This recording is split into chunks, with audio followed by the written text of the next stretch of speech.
Wright from the Seattle Seahawks, and you are watching NorbCam. This is Walter Jones, Pro Football Hall of Famer, top 100. Tyler Lockett from the Seattle Seahawks. DK Metcalf from Nate Burleson. You're watching NorbCam. You're watching NorbCam.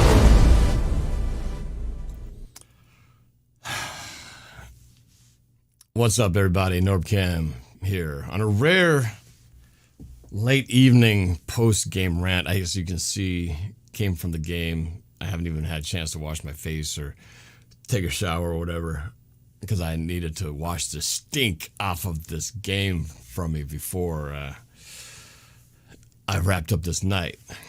So obviously if you guys are watching, you're feeling the sharing the same pain that I'm going through right now of that embarrassment that was the loss to the San Francisco 49ers. All right, before I just get right into raining cats and dogs and all negativity, first of all, thank you for tuning in, for those of you who are tuning in at this late hour. Like Akshay, what's happening, Pandas, Tyler P's in here, 80, Tim, Old School, Jusuf. How am I doing? I could be doing better, but hey, there could be worse things. Beef Stew. Yeah, Kenny McIntosh didn't even get out there at all. Just some girl without a mustache, Niner fan. Y'all are a good team. And y'all got another crack at us. Just hope both teams are healthy. Yeah, we'll talk about that good team part in a second. Normal person offense has been terrible for the past month. On your defense outscores your offense. That's not a good look.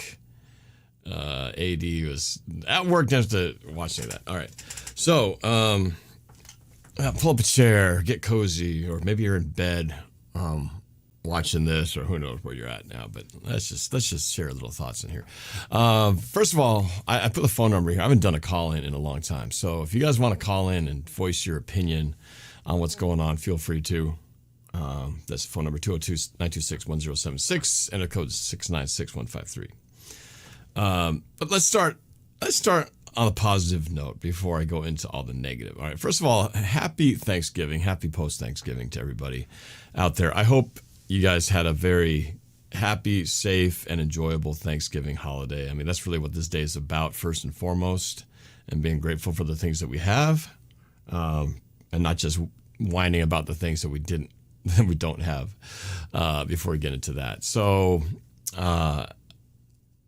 just to start on a few notes, things that I'm just grateful for. I'm grateful to have this platform, YouTube channel, to even talk to you guys, because not more than a year ago, I thought I'd lost it all when I got hacked, and the reality of having lost 9, almost 10 years of doing this all down the drain was a terrifying thought, and the fact that you guys are still here and I'm able to do this, thanks to the people at YouTube, I'm grateful for that. So, so happy about being able to have that. So, also, as you guys who follow me regularly know, I was chosen by the Seahawks as their 2023 Fan of the Year just a few weeks ago. I'm still just kind of enjoying the start of that ride, looking forward to what's to come. I definitely will be going to the Super Bowl, even if my team may not be. And enjoying the festivities there, NFL honors, and getting to be in Sports Illustrated. I mean, it's crazy. There might be other stuff too, but those are the highlights I know for sure.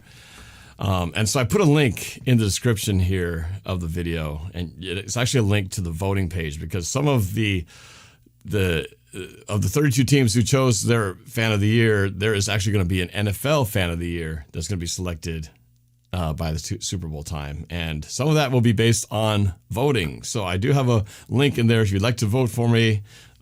I hate asking for this. I'm not a campaigner, but I got to do it anyway. So I'd love for you to click on that link and vote for me. You can vote as many times as you want. From what I hear, there's almost not like a limit. So feel free to jump in there and click and vote for me if you feel inclined to do so, and I would greatly appreciate it.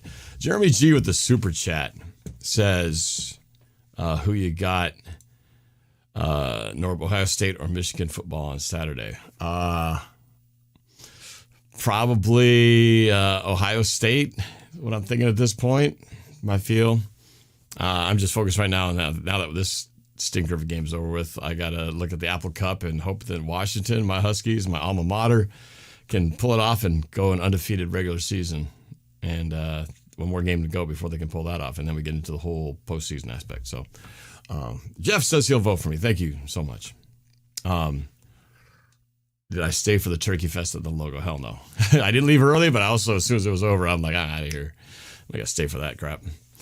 Elon Musk on here says, the Norview the GOAT started watching back in 2013.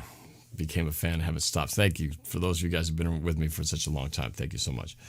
Other things I'm grateful for, got to spend Thanksgiving with my parents, my wife, and my kids all together. And I know that these are precious times that we'll have, and you just got to enjoy every minute you have, because you never know how many more Thanksgivings together you'll have. So I'm greatly appreciative of that. So I hope you guys too had a chance to enjoy times with your families and got to express some of the things that you're grateful for on this Thanksgiving Day, because we do have a lot. I mean, I know I'm going to get worked up about the football, but let's be real, right? Football, in the end, for us, is just a game.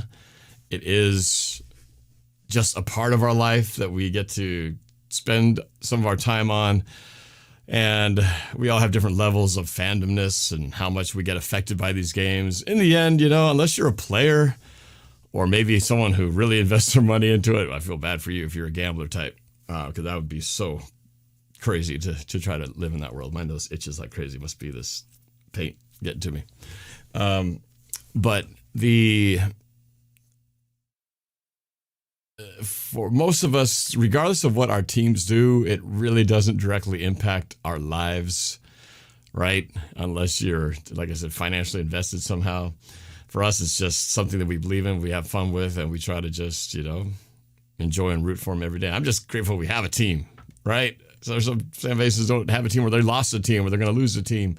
So the fact that we still have a team to root for, I'm greatly appreciated, especially since we had very close time back in the 90s when we almost lost the team. Thank you, Mark Collins, and Paul Allen for not letting that happen. All right, and I see some people on the phone line standing by. Anthony D, Loza, Christian standing by. I'll get to you guys in a second. Just hang tight. Okay, now that I got those things I'm grateful for out of the way, this game. Where to start on such a beating? I have to apologize if you guys were watching my live stream earlier. I probably was more worked up in that first half than I've been in a long time.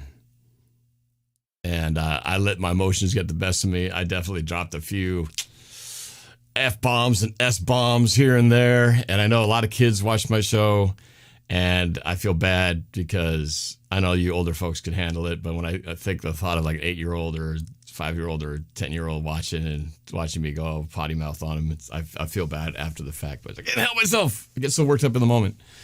So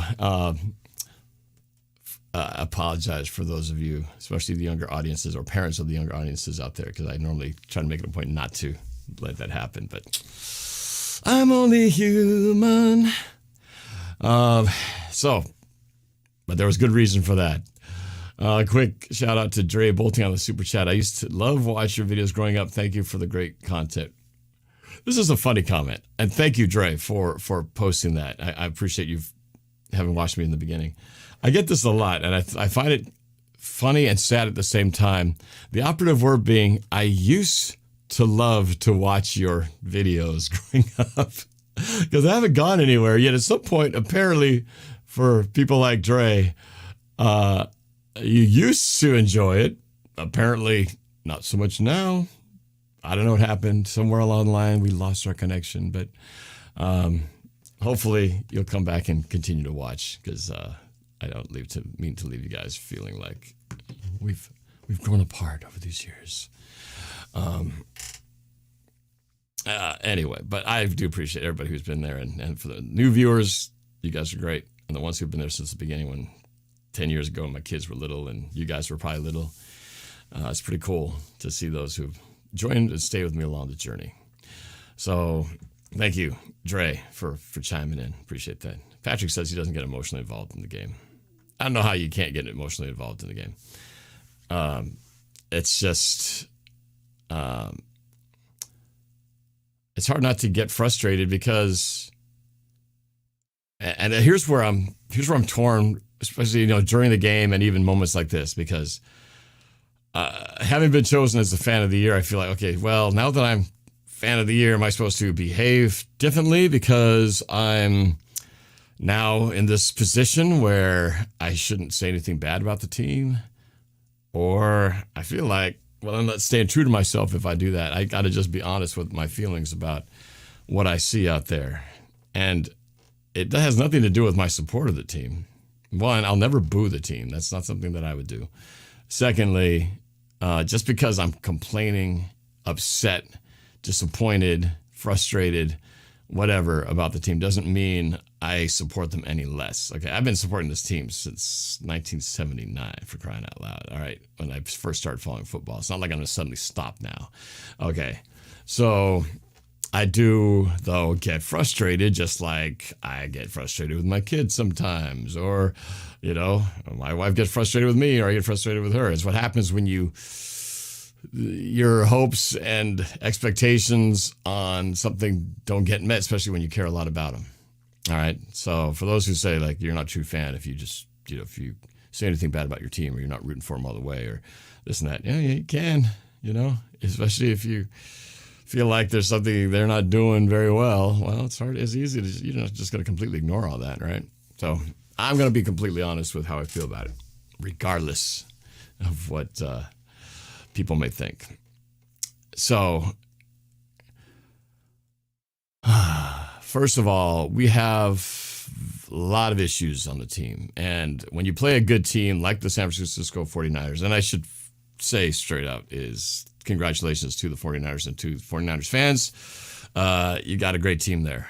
And really, unless you guys suffer some major injuries like you did last year when Purdy got hurt in that NFC Championship game, I don't see...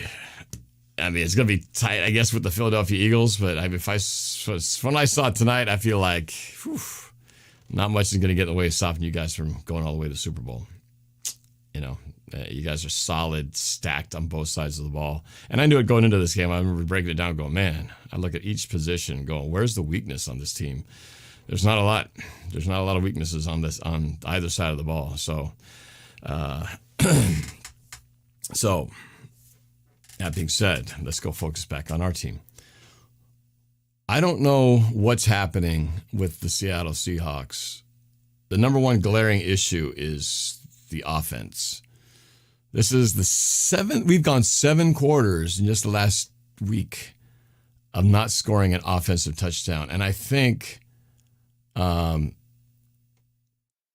the second half, we've only scored like 3 in the entire season. Something's definitely wrong where we score okay sometimes in the first half, not today, but the second half, definitely we've got our scoring issues. But we did not have an offensive touchdown at all in this game. We had 1 last week, and now we're down to 0.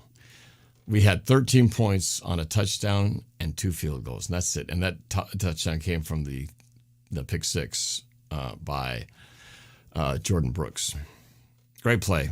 I think it was Jaron Reed who got a hand on that ball and then caused it to go off the receiver and into our linebacker's hands, which I felt like it was going to require plays like that for us to win this game.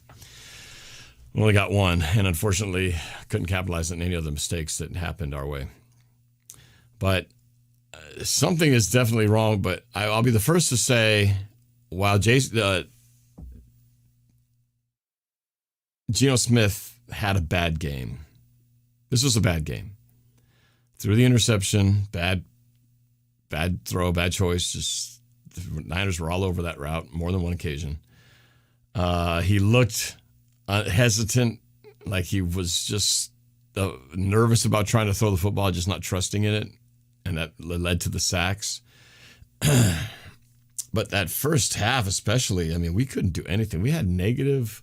Up until the last 2 minutes or less, we were negative 3 yards of passing, and they only had like 2 yards of offense because we went 3 and out. And on every single one of those 3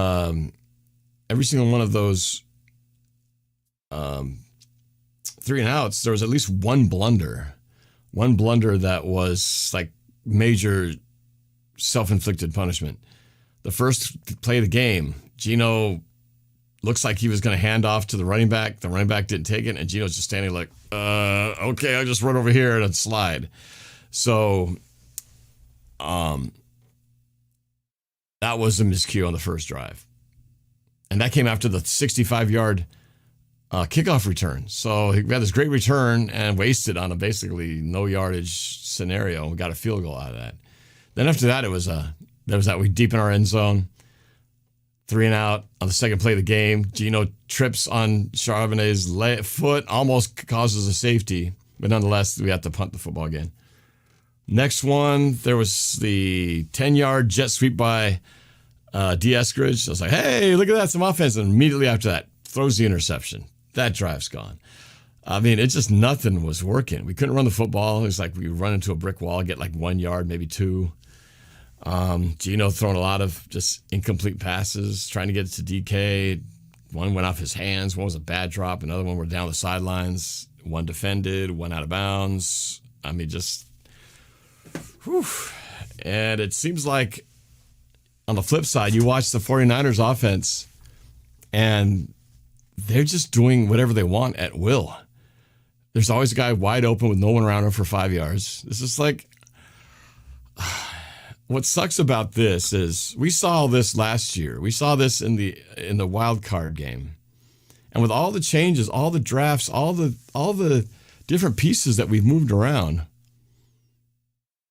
we are still suffering from the same thing as last year. It's like it feels like the team hasn't improved.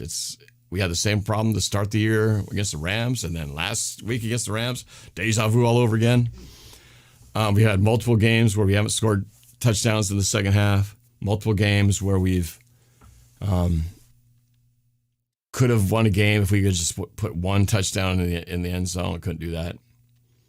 So the question you have to ask yourself is, as I'm scratching all the paint off my face, is it coaching, or is it players, or is it both? Either one is a bad question to have to ask because neither one of those things are fixable quickly. All right. And is it Geno Smith as quarterback? I don't think Geno Smith single-handedly lost that game.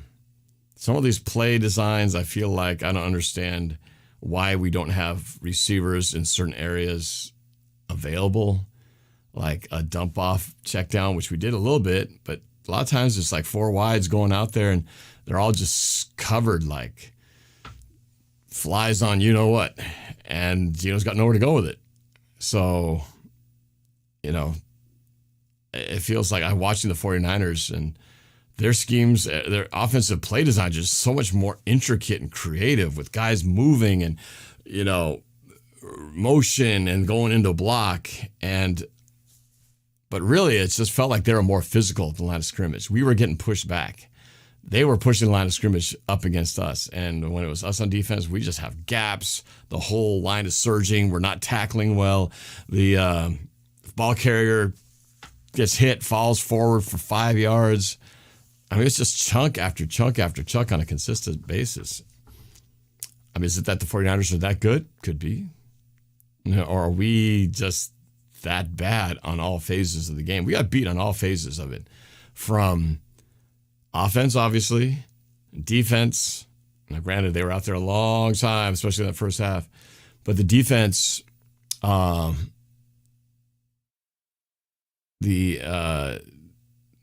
distracted by the comment about the face paint. You look like the great Mutta with that face paint on. Well, I came right here straight from coming home, and before I got it cleaned up, I was like, you know what, I got to do a video. And then just being out physical and bad tackling. And again, were they on the field too long? What would happen if we actually had like drives where we'd sustain drives for 2, 3, 4 minutes, and that way the defense wasn't out there, hung out to drive for hours on end? Would they look different? Maybe they're tired. Maybe that's why their fundamentals are suffering. I don't know. I'd be frustrated at offense if I was on the defense. I'd be like, you guys are just killing us back here. You know, and I don't know what the offense is thinking. The offense going, whose fault we're the offense. Whose fault is it? Is it Coach Carroll? Is it coordinator Shane Waldron? You know, are we missing? Is it Jake or Abe Lucas? If Abe Lucas were in the right tackle, suddenly things get better. It's hard to think that would be the case. But for the most part, except for K9, everybody else in the offense without Abe Lucas is pretty healthy. It's not like we're missing key receivers. And in the beginning, I was kind of justifying, well, we're lucky we're winning games and we've got like two depths down in the offensive line and we're still managing to get wins. Now we're like, can't even use that as an excuse anymore. So I don't know. I don't know where you start looking from. It's so easy to go, let's just fire the coach. Pete Carroll's got to go. Oh, let's get rid of Shane Waldron. Here's the problem. Trade Geno. I'm starting to feel more and more like Drew Lock's not necessarily the answer to Geno, but we may not have the answer at quarterback on the team. Right? It's possible. I'm starting to wonder that myself because there's so many times it feels like Geno's got an option, or there's a guy there. He's got to trust it and just throw it, and not hesitate and take the sack. But that happens. There was a point in the game there in the third quarter when after we got the pick six, all of a sudden it's 21. Was it 21 or can't remember 21 or 23? Maybe 21 to 10. And I thought, we're only 11 points behind, and then we got to stop, and then it's like we get the ball, but we couldn't capitalize on it. You only get so many windows, especially when you blow in the first half like you did. When it's that far apart and you got to come back, you only have so many windows when you can go, okay, we have to capitalize on this window because we're going to need the second window down the line and maybe the third one. So if we don't capitalize on this window, we lose that window, and then there's only two windows left. You only get so many windows to try to make your comeback. The bottom line is, if you can't score an offensive touchdown, if your highest scoring person on your team is your kicker, we got problems. Okay, big time problems. And I don't know where the solution lies. It just seems to be getting uglier. And that's the frustrating thing is, where's the improvement? Why isn't this team showing improvement from not just late last year, but even just the start of this year, where you felt like at some point they're going to get it together? And it's just not getting together. It's almost getting worse. And I don't understand it.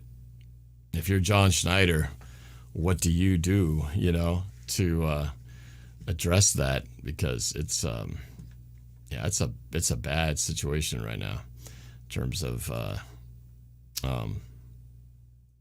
where to go from here. Special teams, they screwed up too.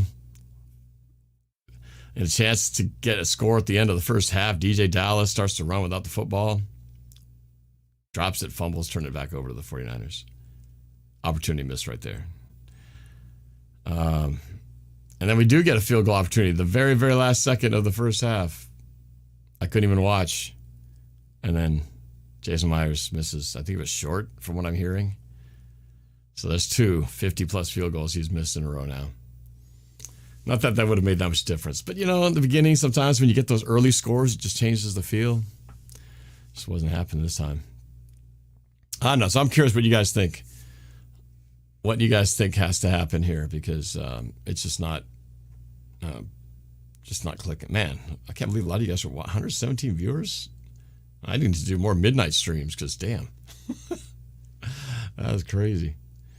But yeah, there were some calls. The refs were off in a weird way, right?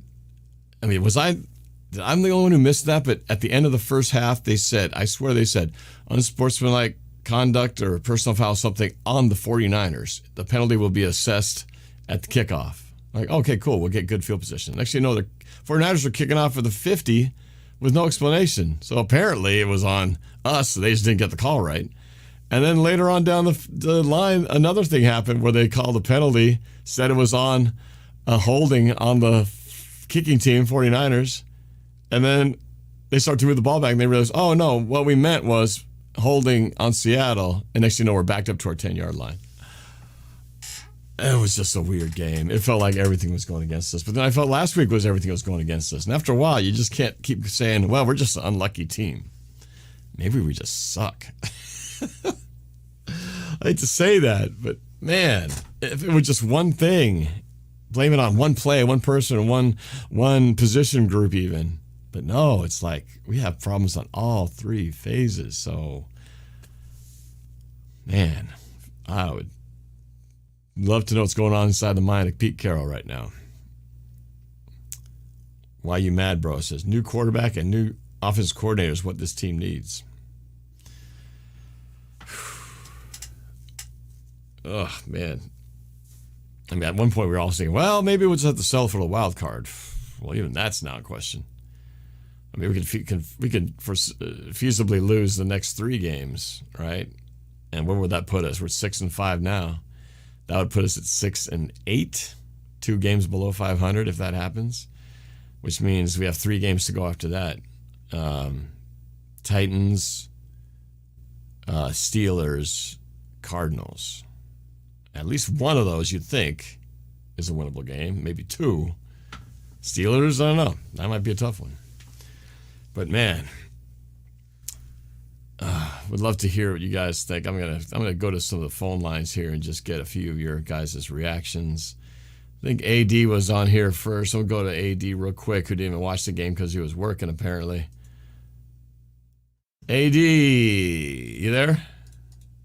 Oh wait, hold on. There you go. You there? I am. Oh, there he is. Yeah. So you didn't watch the game? Nope. I knew deep down that we were going to lose this game, so I decided to listen to some freaking music, dude. So you don't even know how it went down? I didn't give a crap how it went down. I did look at the score on my phone, but every time I see the score and the Niners are in the lead, I'm like, screw this. I'm just gonna continue listening to music. Well, you probably save yourself the frustration of not watching it, but it was ugly, definitely ugly. So I was wondering if you were literally cussing up a few F-bombs at the stadium. Oh yes, F-bombs, S-bombs, son of a B-bombs, D-bombs, every kind of bomb going on. It was bad. And then after, I think there's a certain point where I stopped getting mad. I started laughing at the ridiculousness of how bad we were when DJ Dallas muffed that punt. After that point, I started to laugh at it. It was just so funny. It's like, wow, we are really that bad today anyway. Shooting themselves in the foot multiple times, tripping on each other. Yes. It was bad. It was bad, but and you know. Norb, I have to be extremely honest with you. I actually have a massive confession for you, dude. Oh, a confession. It gets juicy. What? You were not the only one that was dropping a bunch of F-bombs. Who was the other one? You? Yeah. AD. Say it ain't so. AD, I can't believe it. Shame on you. No, it's all right. We're only human. It happens. It happens, man. What can you say, man? Emotions And another thing, I don't think you got my message, but I sent you a picture that might cheer you up. So you should check it out for the whole world to see. For which one? I sent you a picture on messages. This should cheer me up. Why would this cheer me up? I've seen this picture of this right here. Is that you? Is that an AI picture with you? Yeah, it is. You look like Britney Spears. I didn't realize it. I looked at it. It's like, wait a second. That looks like AD. Oh yeah, the closer look at it. So how do you create this? Is this some kind of AI generated art? Say, make me into a hot woman with a bed of flowers I see. Hold on, I'm talking to my sister. That's pretty funny. She's the one that made some AI thing and sent it to me. Well, you know what? After seeing the female, you look a lot like Britney Spears. That's your doppelganger. If you were a girl, you would look like Britney Spears. That's all I can say, man. Well, does this cheer me up? Yeah, I guess it cheers me up a little bit. I'm like going, wow, this girl's attractive, but oh my God, it's AD. I can't be attracted. I can't think of that attractive. That's just weird. It's just wicked on the brain.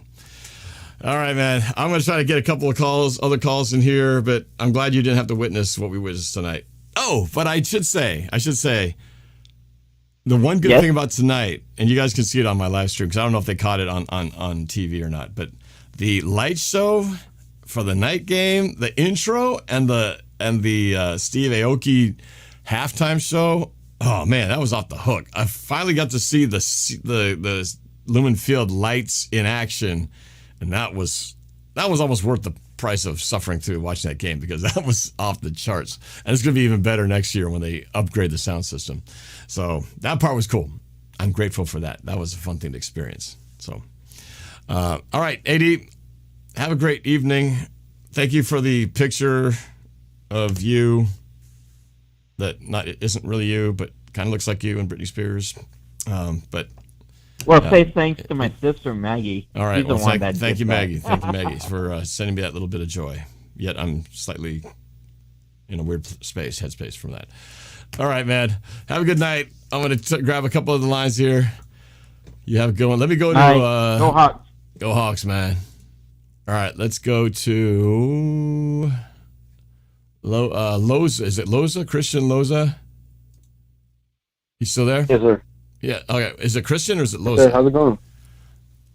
It's going. It's Christian Loza. Loza my last name. Christian. All right, Christian. So first of all, I got to ask: are you a Seahawks fan or 49er fan? Yes, sir. Seahawks. A Seahawks fan. Better die. Where are you from?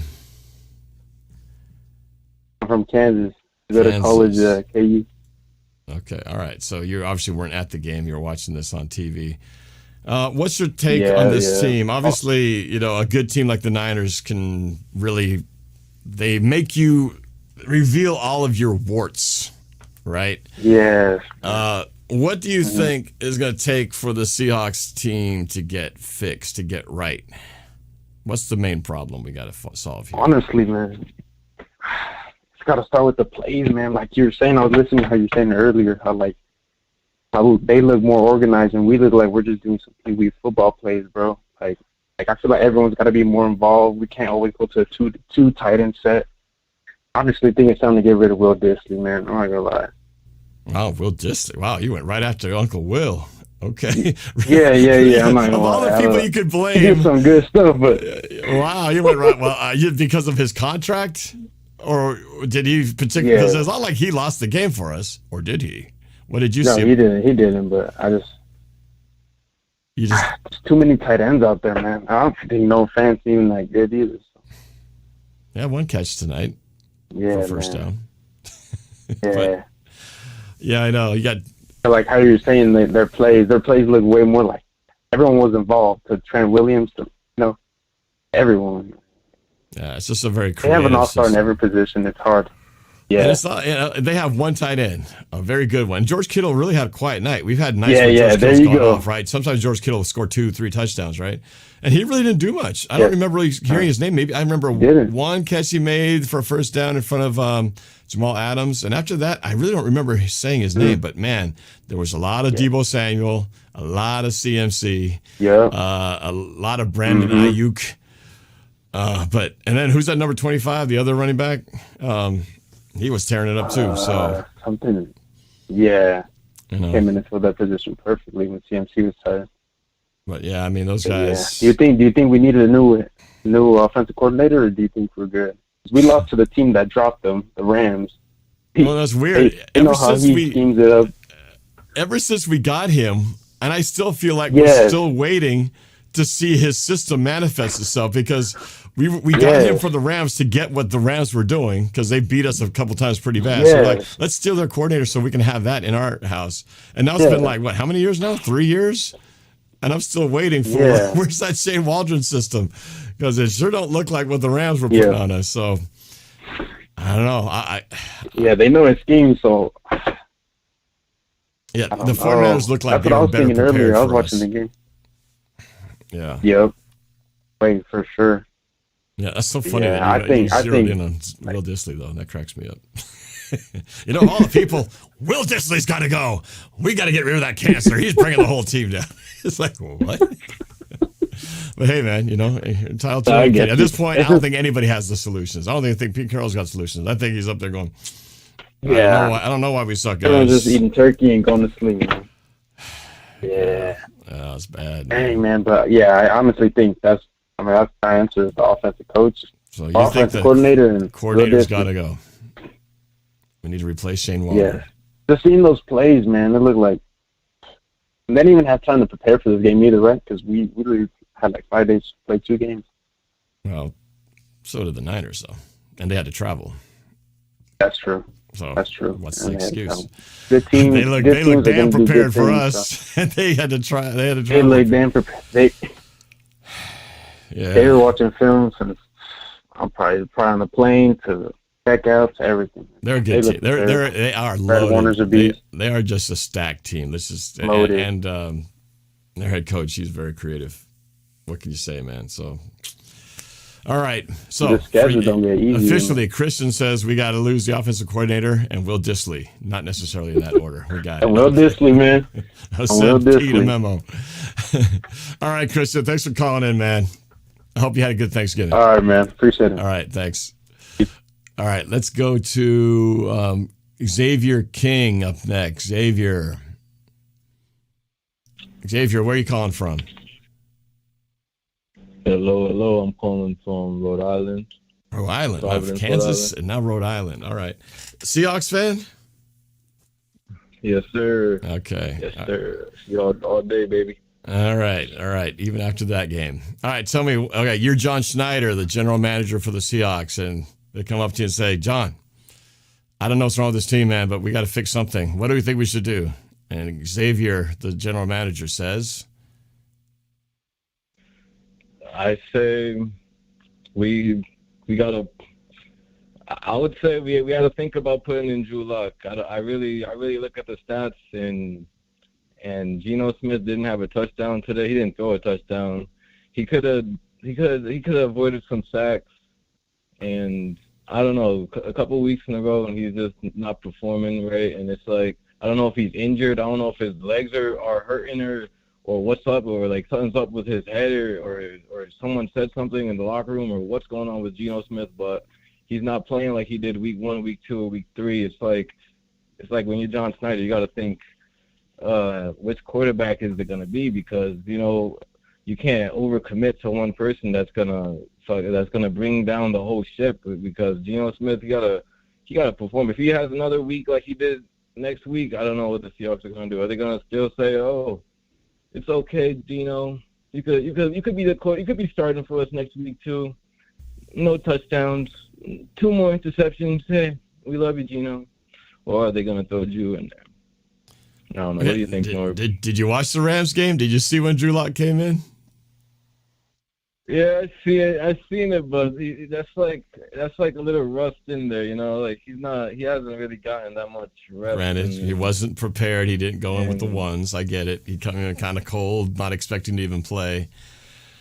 Yeah, and I feel like Geno, he does look like he's hurt. I've seen a lot of times when he has the ball and he has open field in front of him, and he'll decide to throw it, and it'll be a shitty throw, and it's like, come on, Geno, you had open field, you could have gained 6 yards. And he did run the ball on that one drive, where they looked good. Well, they scored had to settle for a field goal once again, but they looked good right after the pick six. There's, I think, maybe I don't know if it's the next possession after that, but shortly after they had that drive, and it was like Geno runs for 10 yards. Geno runs over here for 10 yards. He hits Noah Fant over here, and we were looking good. Charbonnet running. That was the one drive was like things were working. The way I feel, it's just like Geno just is so inconsistent. Like he has one drive where he's just like, yes, I'm Superman. I'm Cam Newton in 2016. I can do it. And then he just, next thing you know, it's like, oh no, Geno, don't do that, Geno. Run. And he'll just get sacked, and he gets Yeah, picked, the sacks are damn, frustrating. But again, I don't know if it's entirely Gino's fault. There were definitely some times where I saw there's an open receiver. Just throw it to the spot. But he looks like he's about to throw, and he's like, I'm not sure about it. Then goes down, right? But there are other times where it's like, man, there's nobody open. You look at that end zone view, and it's just like covered. Because it's just four guys all running out. It's like, where's the outlet? Where's the check down to get away from the rush and to hit that middle of the field? So I don't know. Yeah. I agree. Gino had a pretty bad like, game today, but the coordinator didn't exactly have a good one either. You can't really put that much on the defense. Like you can't. I feel like I can't really put like the majority on the defense because they were out there for the entire game. Brock Purdy, and Brock Purdy only had 206 yards. He didn't have to do much, so He didn't have to do much because they were running the football too. So, but yeah, I know it's unfair. I feel it's hard to put a gauge as to is this defense really that bad? Because when the offense is so inept, that makes the defense. You see the time of possession? It was like 1.22 minutes to like 5 or 6. I mean, that's crazy. Yeah, that is exactly. Just how do you expect your defense to hold up? I was watching the game with my girlfriend's family, and they're all Patriot fans, but the Patriots doing terrible. Yeah, so ever since Tom Brady left, they've been sucking too. Yeah, so, but they like the 49ers, so I'm just rooting for the Seahawks sitting here with my Bobby Wagner jersey, and they're like, damn, 5 minutes to 15 to what you just said, and I'm like, yeah, I don't know what to say. This is looking bad. It was embarrassing. The first half was embarrassing. The second half wasn't as embarrassing. First half had all the blunders you can think of. Fumbled punts, tripping over each other, interceptions. Yeah. Just nothing. Nothing. That Gino trip. I thought he tripped on his own feet at first. I think we all thought he just tripped on his own feet, and then he didn't realize. Oh, the replay. Okay. Everyone in the room was like, safety. I'm like, nope, that's on the 1 yard line. Barely, man. I don't know. Yeah. All right, man. Well, thanks. So you're just so I get the your overall take. You feel like it's time for Drew Lock and Gino's got to go, right? That's what you're saying. I feel like it might be, but then again, I'm not even confident in Drew Lock. I feel like it's just we're in a tough situation where we got to just ride it out, man, because it's tough right now. But overall, I'm still blessed because we still looking good. I just don't know where the hell Jake Bobo is in this offensive game plan. I don't know where the hell some people are, but I don't know. Bobo got one touch. Bobo got one touch. I think he got a first down out of it. He had a good gain. It's like every time he touches the ball, something good happens. But they're not getting onto my Bobo style music video train. I was trying to get going, but no one's listening apparently on the Seahawks side. I brought this actually a Niner fan in here. Probably just wants to, someone's bored at night looking like, what miserable Seahawks fans can I find? Aha, who's this guy? And he comes in here and says, are you guys missing Russell Wilson? I actually was thinking about this on the drive home, given the fact that Russell's been playing well the last 4 games, obviously, for the Broncos after starting off with like 1-5.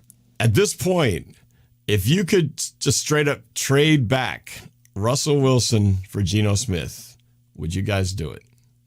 Would you do it, Xavier? If the Broncos coach or the manager came up to you and said, hey, man, holy shit. Oh, my goodness. Would you take Russell Wilson back? We made a mistake. We don't want Russell anymore. Would you take him back? Would you do it? I gotta say, hell yeah. I'm saying hell yeah. The tables from last year turned completely in at least Xavier's mind. I'm saying hell yeah.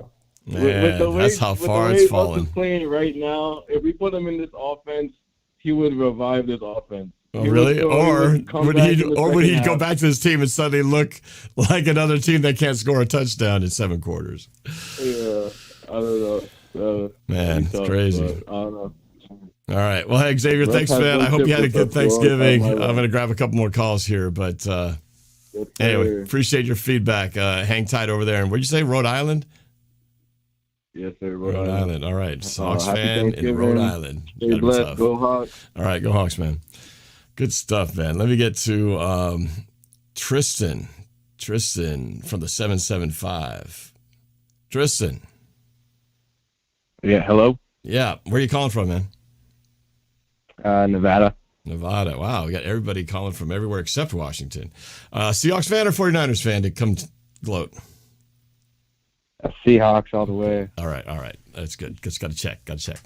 All right, Tristan. Yeah. I've asked everybody the same thing. You're John Schneider, general manager. Well, actually, no, you're Tristan Francis, general manager. They say, Tristan, we got to fix this team. This is Jody Allen on the line, by the way, and I'm tired of this team looking like crap on national TV. We got another national TV game going on. We got to fix this. What are you going to do? What's the problem?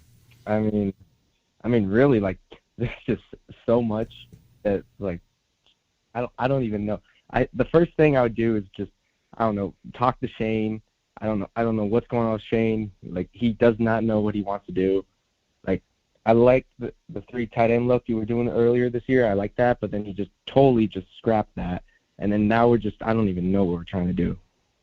We did go to, I think we at least went 12 personnel. I don't know if we ever went 13, but we tried to do some run heavy looks and they just stuffed us, right? We get like 2 yards on first down. And maybe they need to change it up to too predictable because you can almost see it coming. Okay, here's the run for 2 yards and then we're going to have to throw incomplete. That's going to be 3rd down and long. But yeah, I agree though. We don't really have a identity for offense, right? We're not really a running team. Yeah. We're not really a short passing team. We're not a long passing. We're a nothing team because the offense can't do diddly squat right now. I mean, Gino had like 14 yards until like that last drive on the second half. So I was like, -3 yards up until like the last 60 seconds. Yeah, it was a bad offensive day. So you're saying you'd want to sit down with Shane Waldron. You don't want to fire anybody. You just feel like something's got to be fixed with the offensive coordinator. Is what you're saying. Well, I'm saying like this season we like have to. Like this season, like I'm not gonna try to get rid of anybody. Whatever, we have to like let it play out. But if things don't get better, like I would like fire a lot of people. Pete would be on the hot seat, and Shane, man, I would be like, no, he's out of here if this does not get fixed. Yeah, I like I said earlier, I've been waiting for the Shane Waldron system to become everything we've wanted it to become, and I don't know, I just feel like it's getting staler and staler as the year goes by. Yeah. Geno Smith, how much of this do you lay blame to him? I mean, Geno has just not looked good. I mean, like, you could blame it on injury or whatever. Like, his tricep was so swollen it looked painful. But I'm just saying, like, if he's like not good enough to play, then just he needs to sit on the bench or something. Like, if he can't do it, then just don't do it. You know what I mean? He's just costing us. Like, if he's hesitating too much because of, like, the arm, whatever, just he has to sit down. Like, you know what I mean? I agree. If he's injured or whatever, deficient to the point where he can't function at his best, and he's hurting the team, then I guess you do have to kind of look that way. But I don't know. I mean, it didn't look to me like he could run. He was able to run. He came up limping on one of these sacks. Maybe that was after he did the running, I think, though. Yeah, I think it was after, actually. So I don't know what shape he's in now. But, yeah, as far as throwing, his ball didn't look bad, though. It didn't look like he couldn't throw. It just, the choice and the hesitation. And again, maybe it's just that 49ers defense is that good because they can get to the quarterback rushing just 4, which means they can drop 7 into coverage. That's a lot of guys to get past, right? When you got pressure coming from 4 guys and you're not having to blitz like Seattle has to when they're on defense. 49ers are good, man. You got to give them credit, right? That is a good team over there. I wouldn't be surprised. They will probably be in the NFC Championship no matter who the other team's going to be, whether it's the Eagles or the Cowboys or Lions or whatever. They probably should have been in the Super Bowl last year, if not for that flukish injury that happened to all their quarterbacks. I mean, that just sort of fell apart for those guys, but they were looking like on a roll. So, I don't know. Maybe this is finally that breakthrough, but they're good. They're damn good. Yeah, they're a very good team, but like once we play good teams, like we can't just get blown out. We got blown out by the Ravens, and now we just get blown up by the Niners. If we combine our scores from like the Rams game and this game, we still don't beat the Niners. You know what I mean? Yeah. I mean, look, we only by the time the Rams or the 49ers scored their second touchdown, we never got past 13. The game was over. The game was over like second quarter, or maybe it was the first quarter. Yeah. We never got past that because our offense can't score a touchdown. It's tough, man. It's very frustrating. Yeah. But it's a harsh look But at the you just gotta reality. be a fan no matter what. What was that? You gotta be like a fan no matter what, even in, like through these hard times. You know what I mean? I know it is. It's disheartening. It's hard to think, man. This could be. I think what really kills me too is that so truth be told, I'm going to miss the Philadelphia Eagles game because I have to attend a family wedding in Jamaica the weekend of the Philadelphia Eagles game. So for me, I won't get to see the Seahawks play in person again till New Year's Eve. It's not even the end of November yet. I'm not going to see these guys in person for another month and a week. 5 weeks before I get to see them play with my own eyes. That's going to suck. To have to wait that long. But it is what it is. But we got a daunting schedule up ahead. 2 weeks on the road, Dallas, 49ers, then home to the Eagles, and then finally perhaps beatable team against the Titans on the road, and then we play the Steelers at home, which they're not exactly a walk in the park either. So, yeah, man, that's tough. I gotta ask you that same question. If you could trade up, you could trade Russell Wilson, get Russell Wilson back, would you?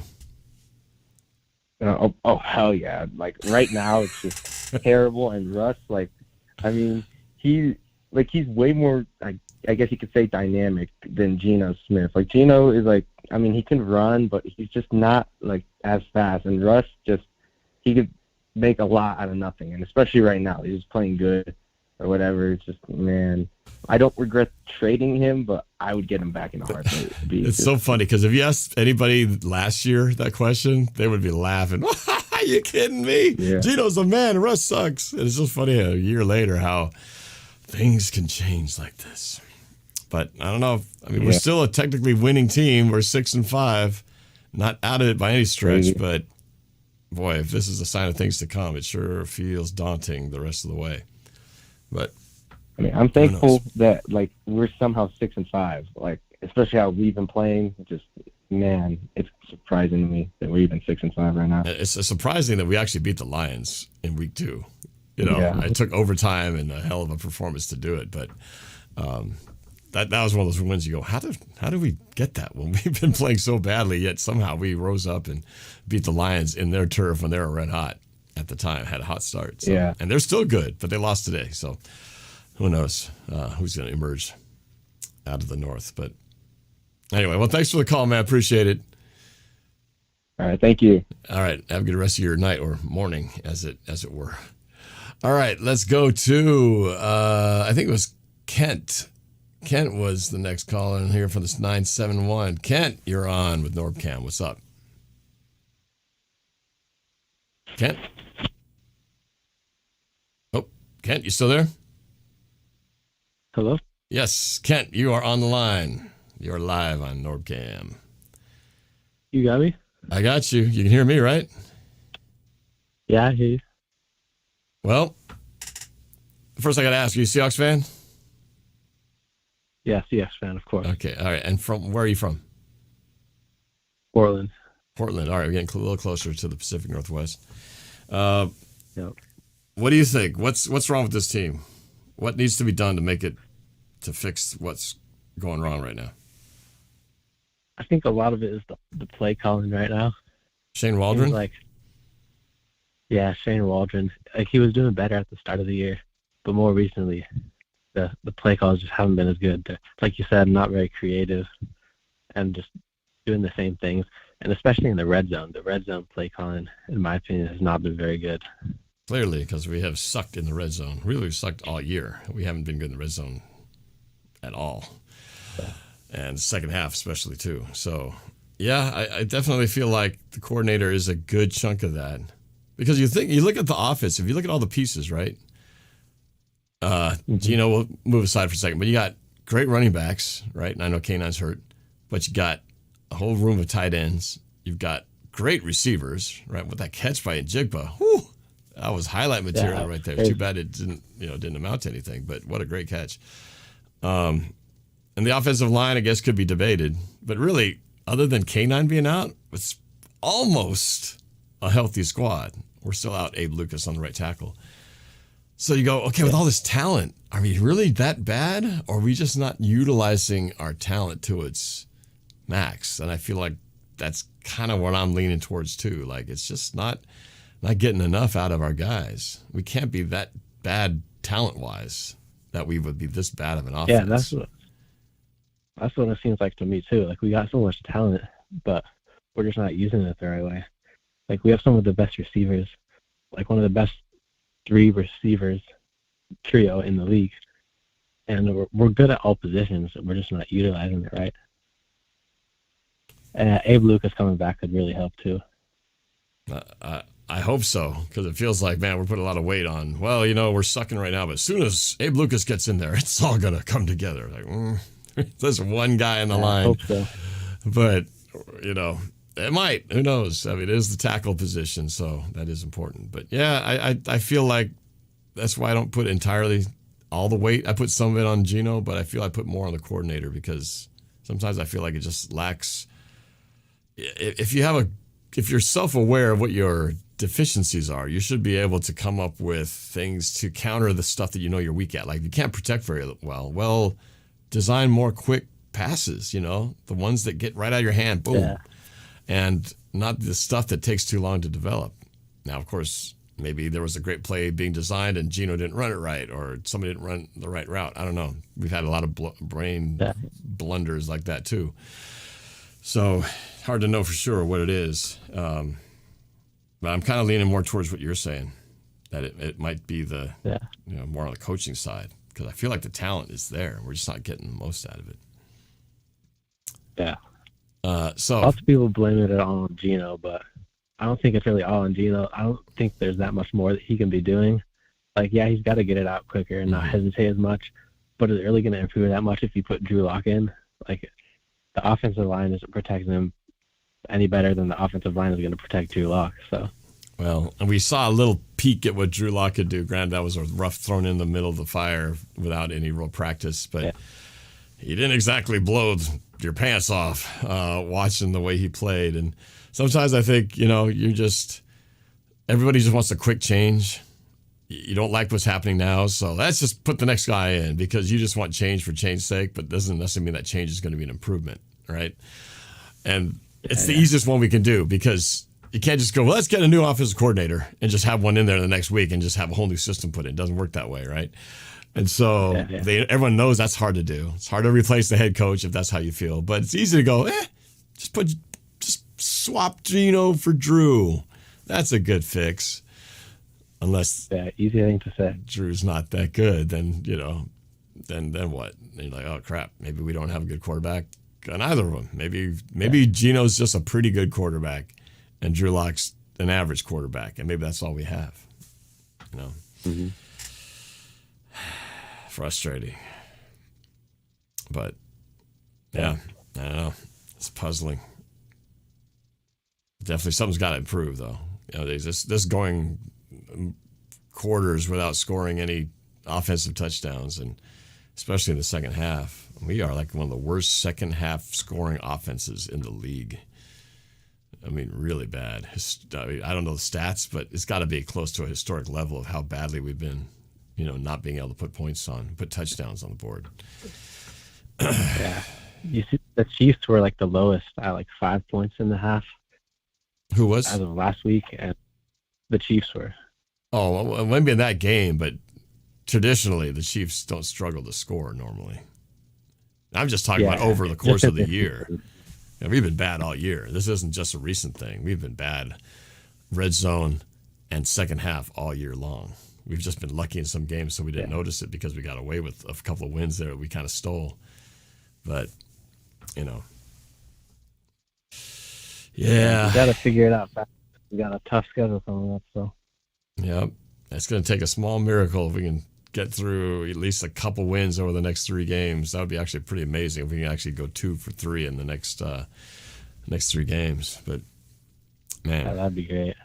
It's hard to see how that can happen with the.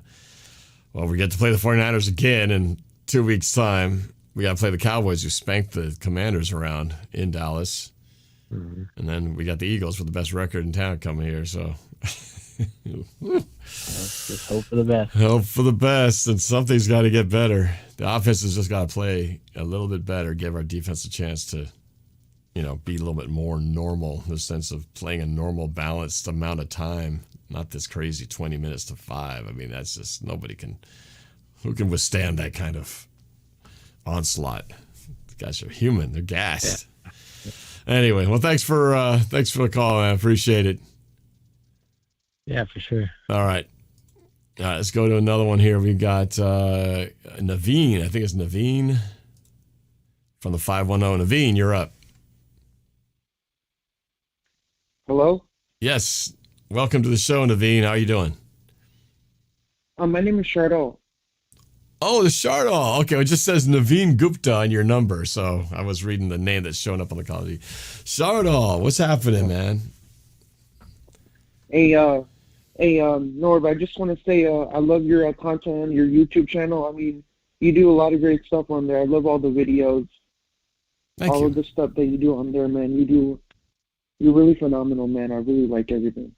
I appreciate that. You used to spend some time on the Discord, didn't you? Or not? I did. Okay, because I recognized your name after you mentioned it. So, yeah, well, thank you. Thanks for sticking around and supporting my channel, man. It doesn't go unnoticed. So, well, I was just calling to say that the Seahawks put a great effort against the 49ers. I mean, they put a great fight, but in the end we found a way to take you down. So in the end, that's what matters. But your team put up a good effort. You're a 49ers fan. You're a 49ers fan. Okay, I was getting a weird vibe. Now I understand where this is coming from. Okay, well, congratulations. You have a very good team there, sir. So what were your takeaways? Like, what were some things that your team didn't do accurately against the 49ers? What did you fail on? Getting any first downs in the first half. We had no offense. I put up I lay the blame, most of it on the offense. Clearly not scoring any touchdowns offensively. It's hard to win a game when your offense can't score touchdowns. We were a disaster in the first half. We had negative passing yards up until the last 60 seconds or so of the game, of the first half, when we got enough to get into field goal range, and then couldn't even kick the field goal to finish it. So yeah, the offense, everything was a big time offensive mess. We were kind of just shooting ourselves in the foot, tripping over each other, miscues, interceptions, fumbled punts. I mean, against a team like you guys, when you get yourself that big of a hole, what was it, 21-3 to start off the game? That's already tough sledding. You got to at least hang close to try to make it so that the game doesn't get away from you. When we got 21-3 down already, it was like, oh man, this is not good. I mean, to add to that, then defensively, I don't know. You guys just laid it to us. It's like you guys just seem to be pushing our defenders around, giving up way too many chunks of yards, couldn't tackle.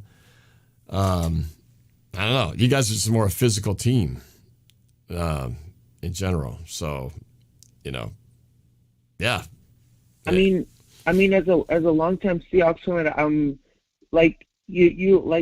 you can don't wrestle yourself over this loss. It's okay. Like, you still have one more game. You still have a chance of winning that game. They play at Levi, so you don't have to get upset over the loss. Like, you have to move on from the loss, right? You can't dwell on the loss.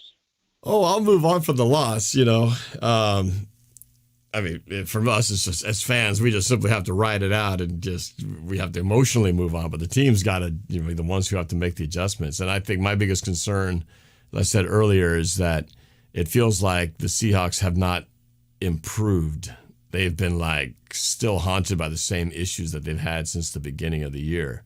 And that's concerning, that the same problems haven't gone away. I remember the first game, we're like, oh, we didn't show up in the second half. Oh, well, we're a young team. First game of the year, probably a little rusty. But when you're saying that in week, 11, and you're still doing the same things that you were kind of excusing because it was the start of the year, well, it's not a good sign. And it's not just the 49ers. 49ers are good, but we did the same thing against the Rams last week. We couldn't score enough touchdowns against the Bengals week 3. I mean, it's just a recurring issue that is, to me, the biggest problem. I mean, in this Seattle game, team. like the thing that your team didn't do correctly in this game is you can't just let yourself get embarrassed by the 49ers like that. You got to step up your game a little better. Yeah, no, I understand that in generalities, it's easy to say, "Come on, you guys got to show up. You got to put stuff." But the question is, in a schematic, systematic detail, and that's why I asked these guys, if you were the general manager, how would you address these issues? It's like, well, why are we not scoring touchdowns? Why can we not score in the red zone? I think a lot of it's play design. We're just, it's execution as well. But it's one thing to say we need to play better, but why are we not? Because there's obviously something that we're just not doing, and don't know what that is. And I said I don't think it's the lack of talent because we have a lot of great players. What are some things that the Seahawks are looking to focus on if they want to come into Levi's and get a win against the 49ers? Because if they lose that game, they have a potential of getting swept, both on the road and at home. In front of Levi's. Which is a very hostile environment. We have a very high probability of getting swept at this point, especially the way we played tonight. No, because when you play Levi's, you got to be scared, man, because all the Niner fans, they show up at Levi's. I mean, they pack that stadium, probably 20,000 to 40,000 fans in that stadium. And they come, they fill that arena, man. Like that arena is full. That's like a sea of red in that stadium. Oh yeah. So I'm well aware. You guys got to be scared, man, because if you come in here, Brock Purdy's gonna run that ball all over you guys' throats. So if you don't know how Brock Purdy plays, man, that guy's a baller. Because that guy can just throw the ball down the field. He could put you in pressure situations, man, that put you in an area where you're in a corner and you got to try and get out of that corner. Because if you're stuck in a corner, there's no way you're going to get out of that corner when that guy's all over you. We did pick 6 him.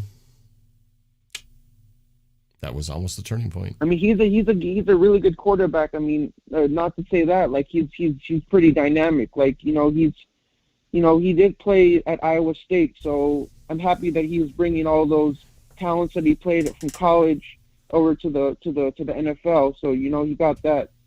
Not that many players go directly from the college right to the. Oh yeah, no, I'm not knocking his skill at all. Normal. He's a great quarterback, and really lucky or good on you guys to pick him up when you did, because you guys saw what was supposed to be a huge quarterback controversy issue with the mishap that was Trey Lance, really, and then Mr. Irrelevant comes in and is the savior to all your quarterback problems. Really, the best scenario, because you got one of the best quarterbacks came out of nowhere. And he's playing at the almost minimum cost, which has allowed you guys to obviously manage your salary cap and keep all your stars together. I mean, it worked out great for you guys. It's just pretty amazing. I mean, as a 49er fan, I was really, it was an honor to, hear a name like Brock Purdy and everybody saying Brock Purdy's not great. He's not such a great quarterback. I don't think that's true that? Because because people were saying that, Trey Lance was better, and there was that controversy that Trey Lance is better than Brock Purdy, and everybody's saying that. But I don't agree with that. I think Trey Lance was young, and he didn't have that much expertise, and he was trying to perform well, but it wasn't really showing. And Brock Purdy, I think he has it, over Trey Lance.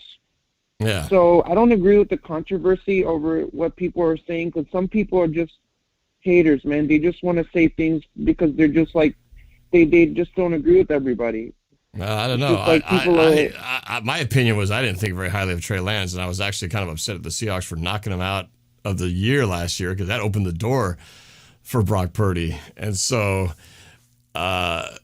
that was one of the worst things we could have done was actually take Trey Lance out, because I actually like Trey Lance in there because I don't think he was a very good quarterback, and clearly nobody else thinks he is because now he's just a very expensive backup on the Cowboys. I think is where he's at now. Make a nice fat check. Yeah, he's the backup quarterback to Dak Prescott. Yeah. So yeah, I mean, it worked out great for you guys. So I really love Trey Lance, but you know, I was sad that he went to Dallas because, you know, he spent so many times in San Francisco, and I think he was great. Like I don't think there was anything wrong with Trey Lance. I don't agree why people say there was a problem with him, but for me, I don't think so. Like I don't think so. There was nothing wrong with him. He was a phenomenal quarterback who played at North Dakota State. So, you know, I loved him. And I don't care what other people say, but I'll stick to my word. He was a pretty great quarterback. But okay. I'm not happy that he left, but he wanted to go in to the a better end. team In the end, it worked out for will you guys respect him. because you guys ended up getting the better quarterback, and he's now like your franchise guy at a bargain basement deal. So good for him. So good how would for you guys? So how would you guys rate Geno Smith on a scale 1 to 10? Like, would you say he's an average quarterback? Would you say he's a great quarterback? Like, or would you kind of say he's kind of in the middle? I'd put him at about average to slightly above right now. Clearly, he's not playing like a great quarterback. He's not the worst quarterback either, but he's definitely not elevating the team's performance. So you got to put some of that in evaluating a quarterback. I mean, it fall all to his blame, but if he can't get the ball to his playmakers, if he can't convert on third down, make plays when you have to, that's all going to go against him. So, yeah, right now the whole offense is average to slightly below, and Geno, I'd probably put it just slightly above average right now. What were your thoughts on the green jerseys that the Seahawks are wearing against the Niners? Did you Get like rid of them. the I'm style? done. I'm done with Were the they green kinda cheesy? jerseys. I never liked the green jerseys, to be honest with you. And the only reason I was kind of holding out hope is that they had a pretty good record with them. But now this proves to me that the color of the jerseys don't mean squat. And I was never a favor of the all greeny Grinch look. So no, I don't know why. I'd be totally good with just going with the throwbacks from now on. You have your aways, your homes, and the throwbacks. We don't need the greens anymore. Yeah, I don't know why people were so like hyped up on the green jerseys. Like, I don't know what people have with these new styles of jerseys. Why people are like, we really like these jerseys. They look really good.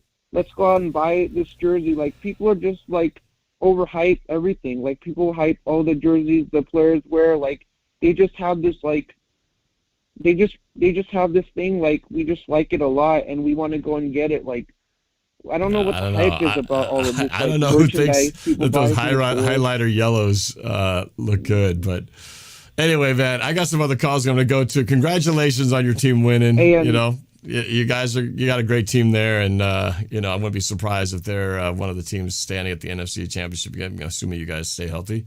But we'll see what happens in 2 weeks when we face you guys again. Coming on your coming on here and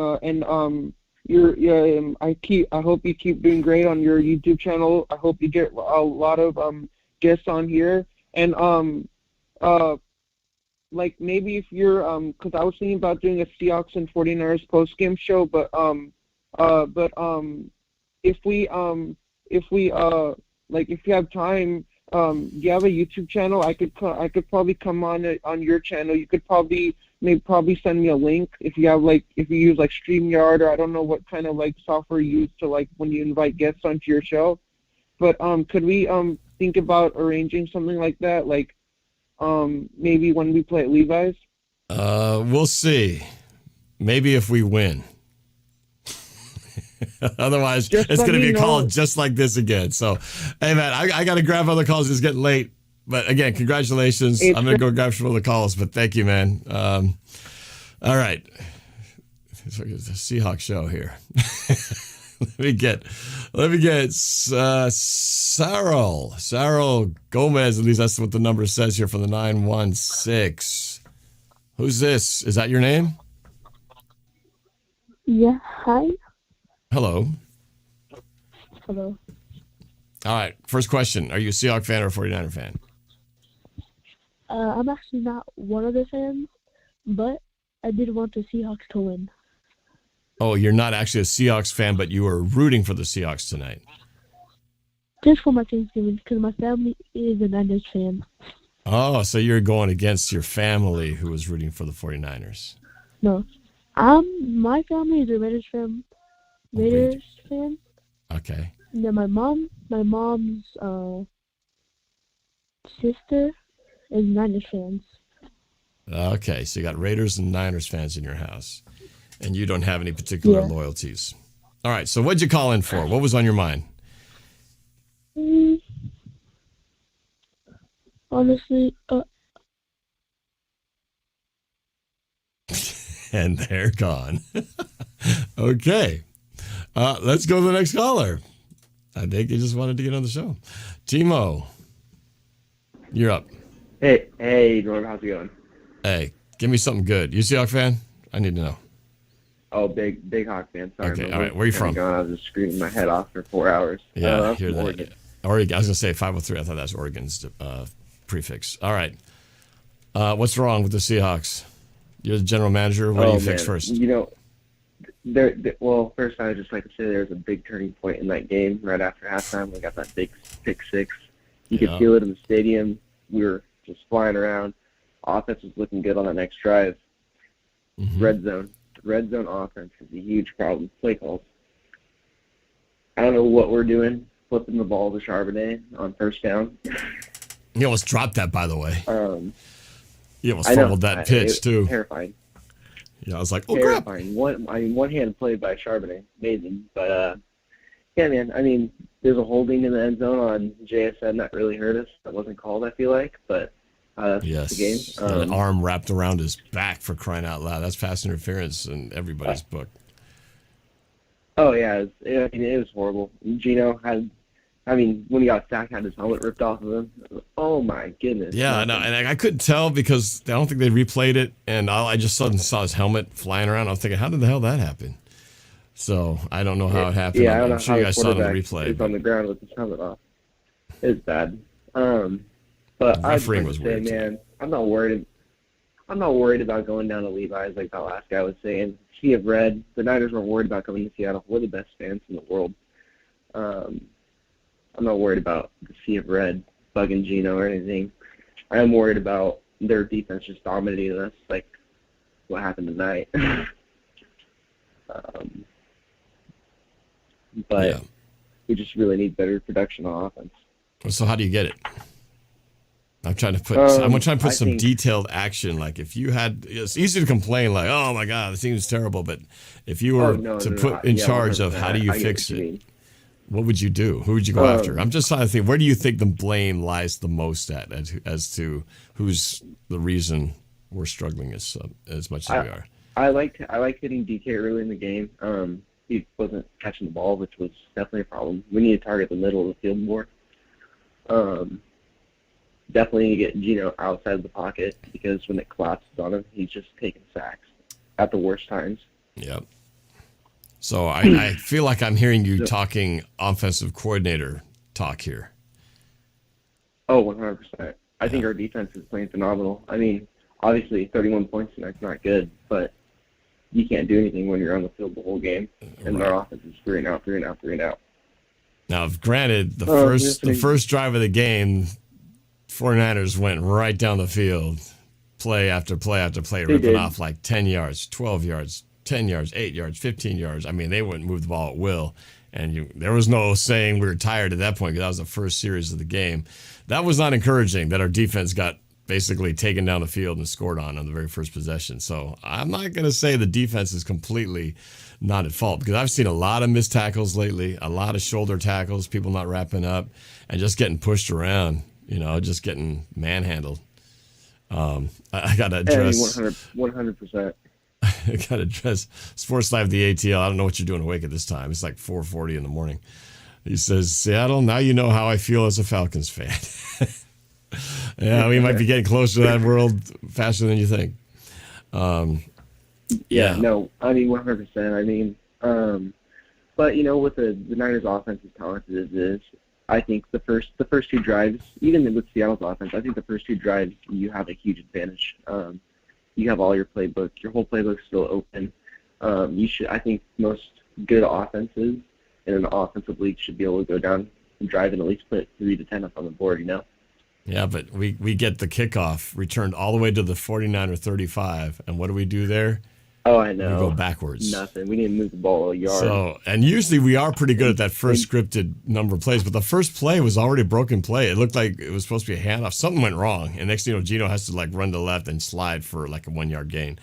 Something went wrong on the very first play, so it was already off kilter to begin with. Yeah, it was just off tonight. I mean, DK had 4 or 5 drops tonight that hit him right in the hands. I mean, that just can't happen. I remember one. Did he have that many drops? I remember the one that he started running before he had the ball, but I didn't know there was that many. I mean, he was targeted a lot. I know went down the field. One was overthrown. Another one was defended by the receivers, a little bit underthrown. He went to him a lot, but I just remember one bad drop. I don't remember if there was multiple, but yeah, I mean. Maybe it just felt like a lot to me. I don't know. I think the team in general seemed like they were pressing. That DJ Dallas punt fumble, that's another play. He was trying to run before he secured the catch. It's that feeling like, well, we're getting our butts kicked. I got to do something here. And then next thing you know, you do take your eye off the ball and then you turn it over. It's just little execution I was going things. to bring that up too. I mean, that just really hurt. Even if we don't score there, we keep 3 points off the board. I mean, 3 points in the grand scheme of things doesn't do anything. Just the momentum-wise, it hurt. And DJ had a chance to jump on the ball and just lay on it, but he tried to pick it up. It's like, oh, that ain't happening. Yeah, a lot of just little things went wrong. Yeah, I want to say I feel like we'll play better in the next game, but I don't know. I mean, I would have never thought that after last week's game I was making all the excuses. We just had all these bad things happen at the same time, and we just didn't score any offensive touchdowns. It's hard because the Rams own us. Yeah, well, then the 49ers own us too, because the 49ers swept us 3 times last year, and now 4. We're about to get into 5 games in a row in 2 seasons if we don't win in 2 weeks. Yeah. So. But the encouraging thing for me is that the Niners, they did not kill us on their screens like they do everyone else. That's true. We took one down for a loss of 5. I don't remember any of the screens really. They were beating us on the crossing routes, which they did that forever last year. Yeah, I think that's something we need to target in the draft is just a young pass coverage linebacker. I mean, I love Bobby. Bobby's an amazing linebacker. We just need someone else out there though too as well. You know who's been a disappointment? I mean, Bobby's. He's been playing for so long, 13 years now. Or it's not 13. Sorry, 11 years. But someone who's been kind of a disappointment so far. Well, really a couple of guys in the defense. Williams, he had a sack last week, I believe it was last week. Or was it the week before? The week before. The week before he had a sack. But I don't know about last week. I don't think he did anything last week. He's been awfully quiet. Yeah, who we got from the Giants. And then Frank Clark. Does it even feel like Frank Clark's on the team? I mean, have you heard Frank Clark's name mentioned in any plays whatsoever? I don't think I have. And so it was cool to see him back, a familiar name, but man, I was trying to think, well, maybe this is why the Chiefs didn't re-sign the guy, because he's certainly not getting in there, putting much pressure on the quarterback, and I just don't hear his name called in many plays at all. So losing Nwosu this year to injury was a real devastating loss. Because I don't think we've been able to make up for his loss. No, Hall's just not there yet. I mean, he has a lot of room to grow, which is good. It's a young team. We're a young team with a couple of really old veterans, right? So this younger team's gonna, they're gonna improve. But I think right now we're still going through some, unfortunately, some growing pains, and. For sure. Yeah, the question just is, do we have the right coordinators to get the most out of these guys? And that's what I have the biggest question about, especially on offense. So that's also my question. I think, honestly, I love Gino. I love what he did for us last year. I even like what he's done for us this year, but I think it's time to maybe start looking for guys in the draft potentially. Bo Nix, Michael Penix, Jaden Daniels, if they fall to us, obviously. If they fall to us. This is the tough part. When we're in that middle of the pack where you're not good enough to really do any damage or even make the playoffs in a year like this, but you don't suck enough to get the good players. You're just in that middle of the road where you kind of don't have any access to like the game-changing type of players. And I mean, at 6 wins right now, the worst we can be is 6-11, right? That's still not bad enough to draft really high, unless a bunch of these really crappy teams suddenly start winning. But that's the only thing. And let's be real, Stuck in the world of we're mediocrity. going to be better than 6-11. We're going to beat the Cardinals again. We'll beat the. Hopefully, beat I think the we have a Titans. chance to beat the Steelers, and we'll hopefully beat the Titans. So we could end up 9-8 the next 3 games. if we can get those 3, and even if we sure. get swept in the next 3 games of the gauntlet, we'd end up with a winning record at 9-8. But it's probably not good enough to make the playoffs. And you know what? We might even beat Philly. Just history-wise, we might get Philly. I mean, I know we haven't lost. We haven't. If you guys don't know, we haven't lost to Philadelphia since 2008. Before Pete Carroll, before any of these guys. But some records are meant to be for whatever broken. reason. But yeah, I don't know. Philadelphia looks damn good. They are. I know. Our offense can't score points. We can't score. It's the biggest problem. That's the problem. We got no offense. How can you win a game if your offense can't score? You can't have pick sixes all day. You're scoring more points. Oh, God. It's so frustrating. Oh, well. All right, man. Thanks for the call, man. Well, hope you had a great Thanksgiving. Hope you had a happy Thanksgiving over there. You too, man. All right. You have a good night or good morning as it is. So thanks for calling in. Appreciate it. All right, man. You guys are still calling in. Let's go to DJ in Cali. I think I recognize this. This DJ? Yes, this is Norb. How are you doing? I'm doing all right. It's been a while, but I remember I actually wrote your name down, so I remember that you're DJ from Cali. But remind me, Seahawks fan? Yeah, yes? Yes, I'm still a Hawks fan. All right, making sure. With my dad tonight. Oh, you were at the game? And it was weird. Yeah. Hey, but on the bright side, wasn't the lights in the house, wasn't that awesome? The light experience was great. It was definitely an experience. Like, we saw those T-Mobile things as soon as we got in. We were just like, could be cool. And then, at the lights, I mean, everything seemed like it was cool, We kind of knew it was going to be tough, but we were just like, let's see what happens. What we can really do. Yeah. And, as soon as they got that first touchdown, I'm like, oh, this isn't going to be good. It's too easy. I just felt like we just looked like clearly from the start like we were the inferior team. Well, there's not much I can really. I don't think anybody was surprised at that, right? The way the team's been playing, the struggle bus game they had last week and not being able to score touchdowns. I don't know. Who do you blame the most, man? Honestly, I think that we have a lot of things to figure out. Like, I feel like since 2015, I've been watching the same team every single year. I feel like our team is stuck in good. And we've always been, like, we're in a pity of where we've been good enough to win maybe a playoff game every year at most. And we've never been a contender since that 2014 Super Bowl. And I just feel like we got a while to go. We're so close yet so far from getting back to the top of the mountain. I feel like we need to, for one, get rid of Geno next year. I think he was good, but I think not the franchise guy. I think that it's clearly been proven, and I think that we also, I'm honestly thinking do we go for Waldron or do we go for Carroll? Because I feel like our offense all across the board is way too much talent to be this bad, and I feel like our offense has been kind of an issue the whole year. Like, outside of the Detroit and Carolina and maybe the Commanders game, our offense has not been good whatsoever. Yeah, right. And I feel like with Well, Yeah. Go ahead.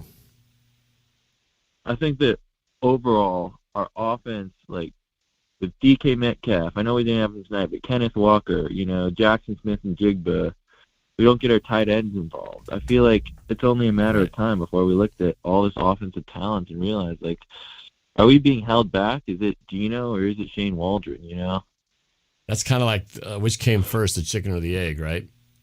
Because it's you feel like it's got to be one of those two because we got too much talent at the other positions, running back, receiver, tight end, that how can it be that, one of those things has got to be off because the rest of the other 10 guys on that offense can't be that horrible that we're not able to get anything out of it because we got great running backs, right? K9 aside being injured tonight. I thought actually Charbonnet ran pretty good. I never saw the final stats, but I like what I saw out of his effort. Offensive line, that's a whole nother he had like discussion, 50 yards, he was like solid tonight, I think. Mm-hmm. He wasn't amazing or anything, but I think he did his job. And, I just feel like Charbonnet, for a second-round pick, he's definitely powerful, but, he does lack that true explosiveness, I feel like. And he even tripped up Geno, too. No, that was pretty bad. Almost cost us a safety there. Mm-hmm. But yeah, and he's the number 2 guy. K9 definitely is the number 1 guy, and losing him last week definitely affected a lot of things.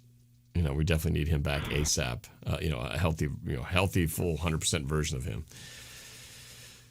But yeah, I'm sure we're going to be reading a lot in the days to come about questions about Pete Carroll, questions about Geno, questions about the offensive coordinator. Probably the 3 most that will be asked.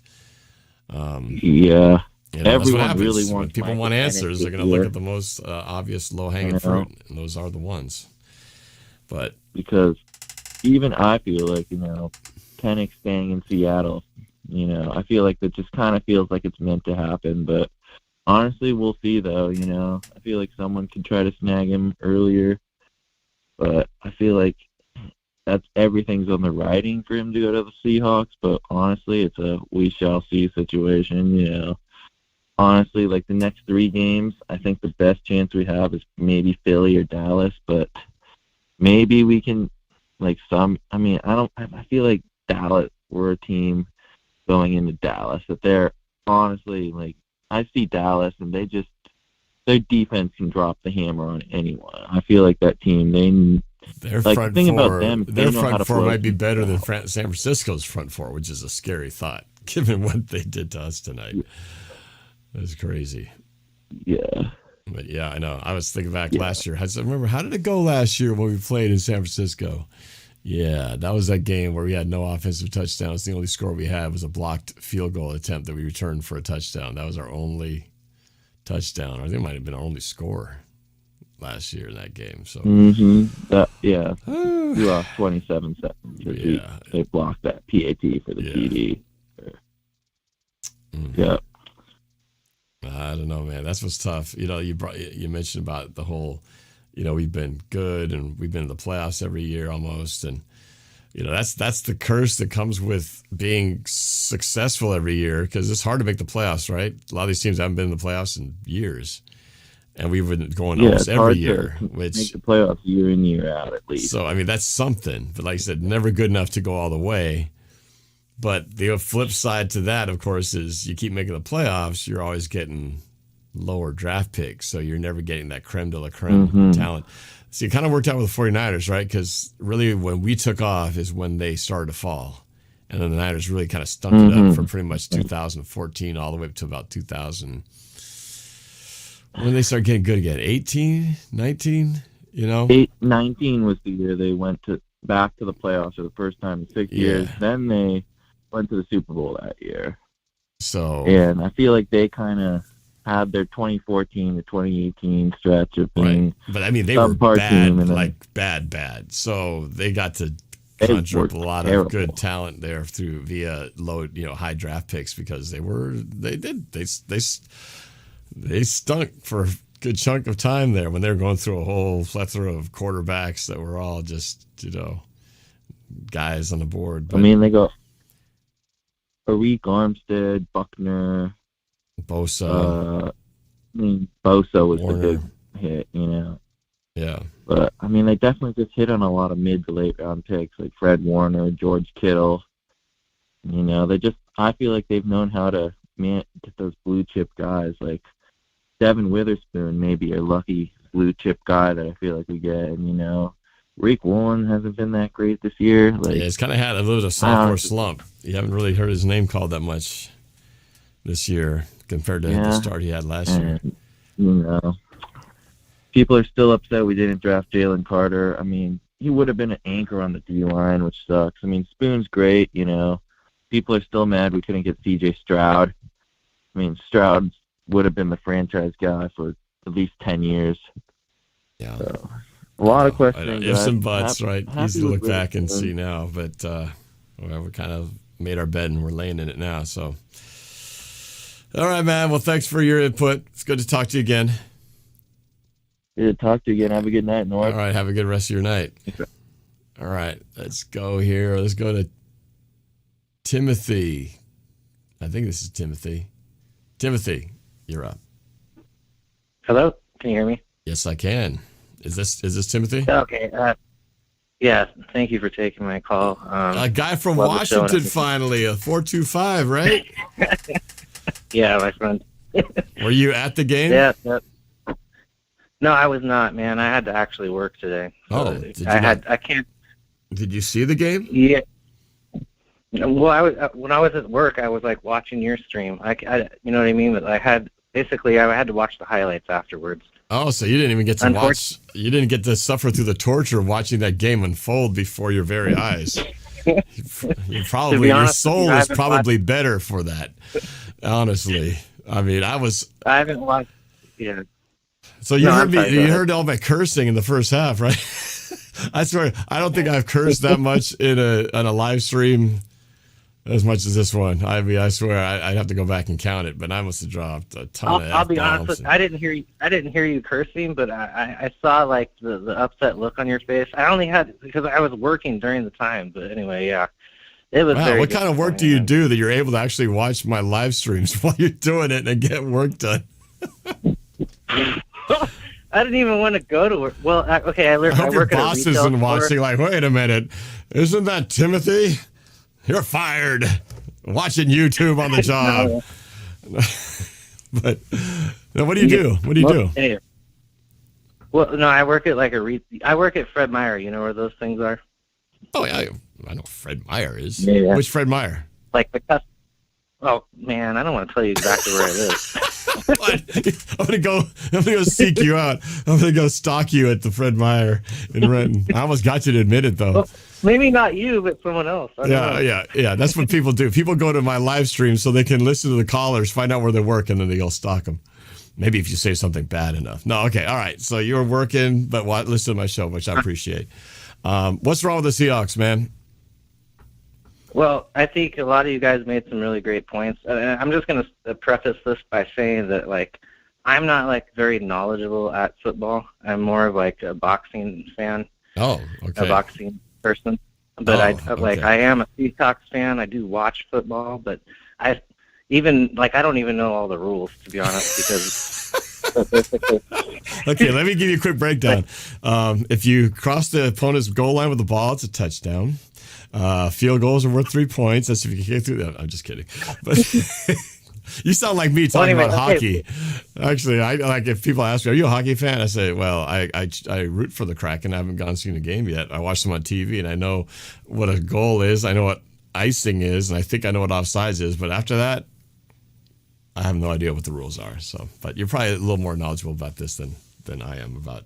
Well, yeah, I have to have my dad teach me because he wouldn't let. Anyway, basically, whoever said the tight end should get involved, I think they're right about that. Because we used to run these plays on the offense where the tight ends would like cut across the middle and Russell would get that pass off really quick. Mm-hmm. Do you remember?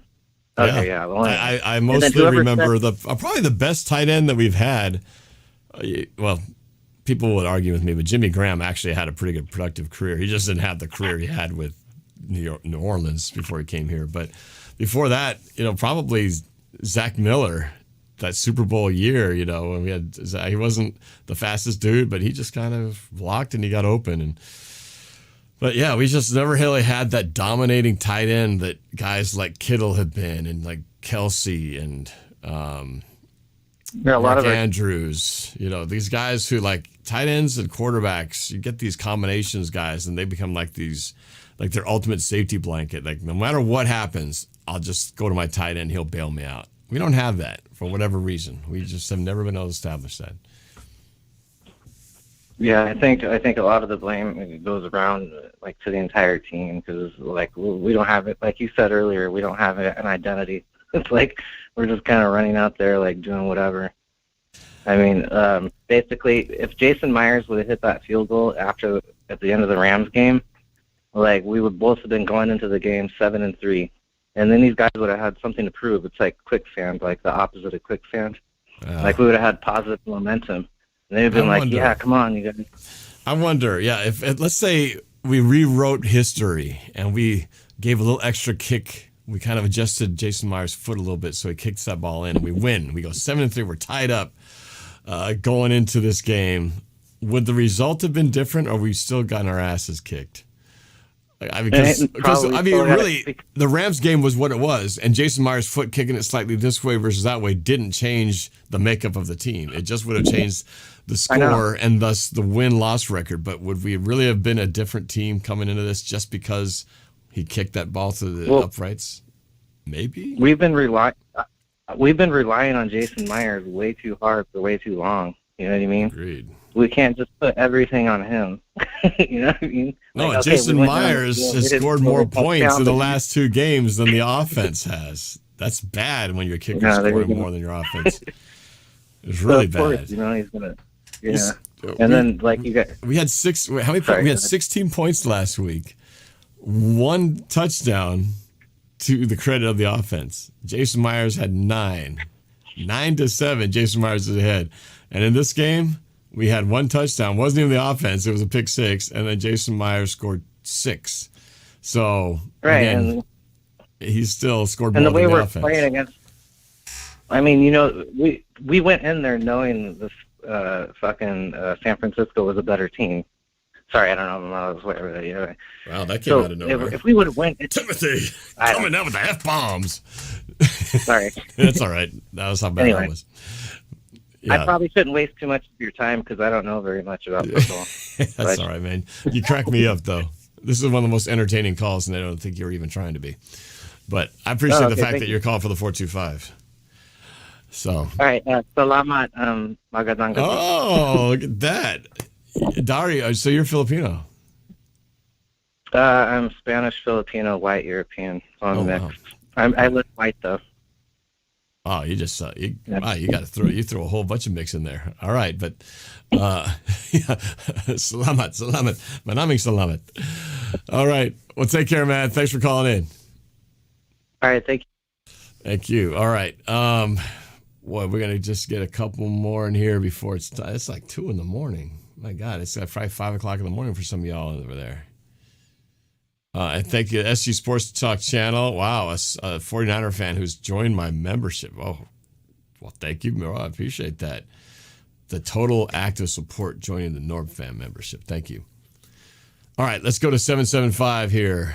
Now, why does that zip code sound familiar? I mean, zip code, prefix. 775, who's this? Chris Vanderslice. Chris, and where are you from? I'm from actually Vancouver, Washington, Norb. Oh, okay. All right. So I'm assuming you're a Seahawks fan, right? I'm a Hawks fan for life, buddy. Okay. All right, Chris. Talk to me, man. Talk to me, Goose.